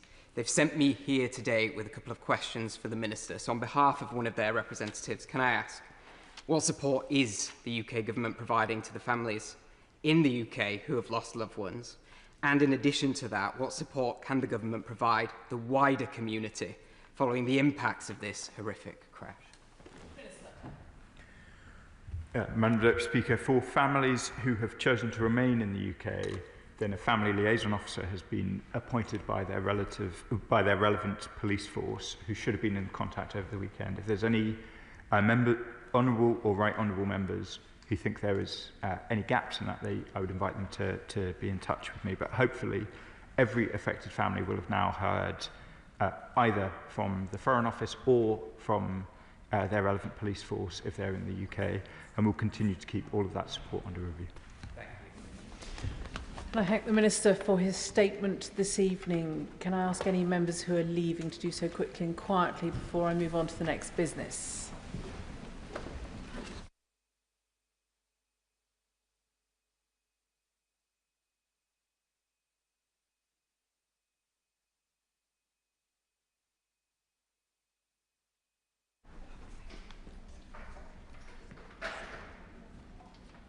We now come to motion number 1 relating to business of the House today.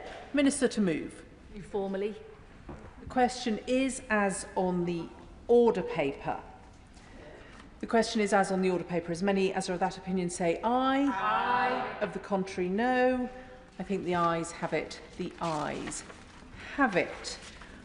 We now come to motion number 2 on Independent Complaints and Grievance Scheme, Policy Framework and Assurance Board, as on the order paper.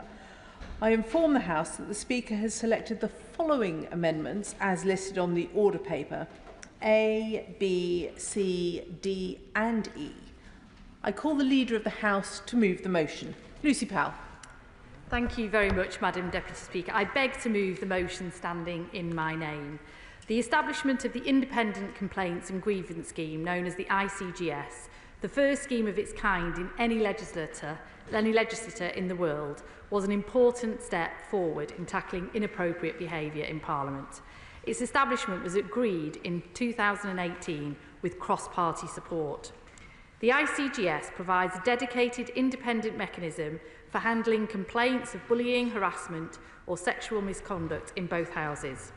It deals with those complaints assiduously and anonymously with a professional, well-resourced team and has a range of appropriate sanctions and mechanisms at its disposal.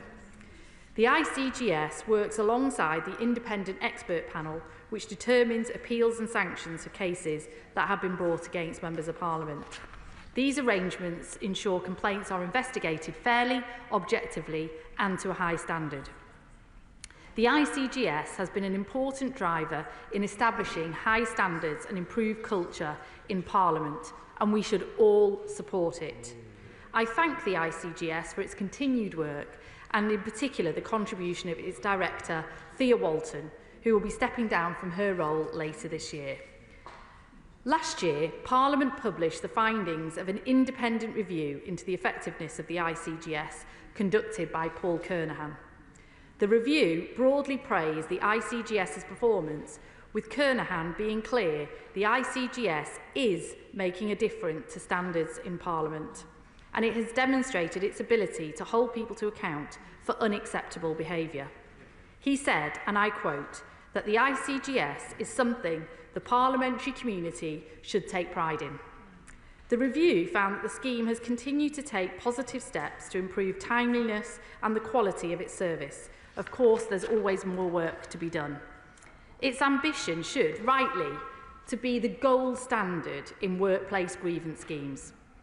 In total, the review made 26 recommendations. Of these, 8 have already been delivered, and a further 8 will be taken forward should the motion before the House today be agreed. Work on the remaining recommendations is underway. These are recommendations from an independent review of the independent grievance scheme of this House. They really shouldn't be contentious. Kernahan's first recommendation is to consolidate the various policy and procedure documents into one policy document and one procedure document. And secondly, that the existing ICGS Assurance Group should become a permanent ICGS Assurance Board. The assurance... Yes?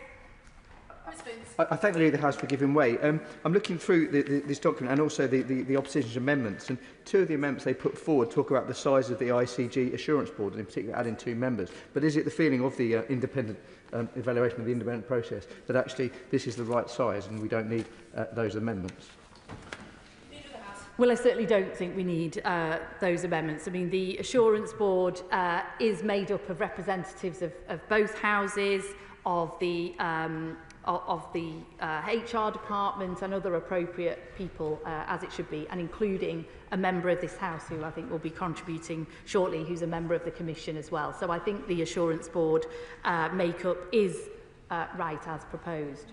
Did you want to intervene on that?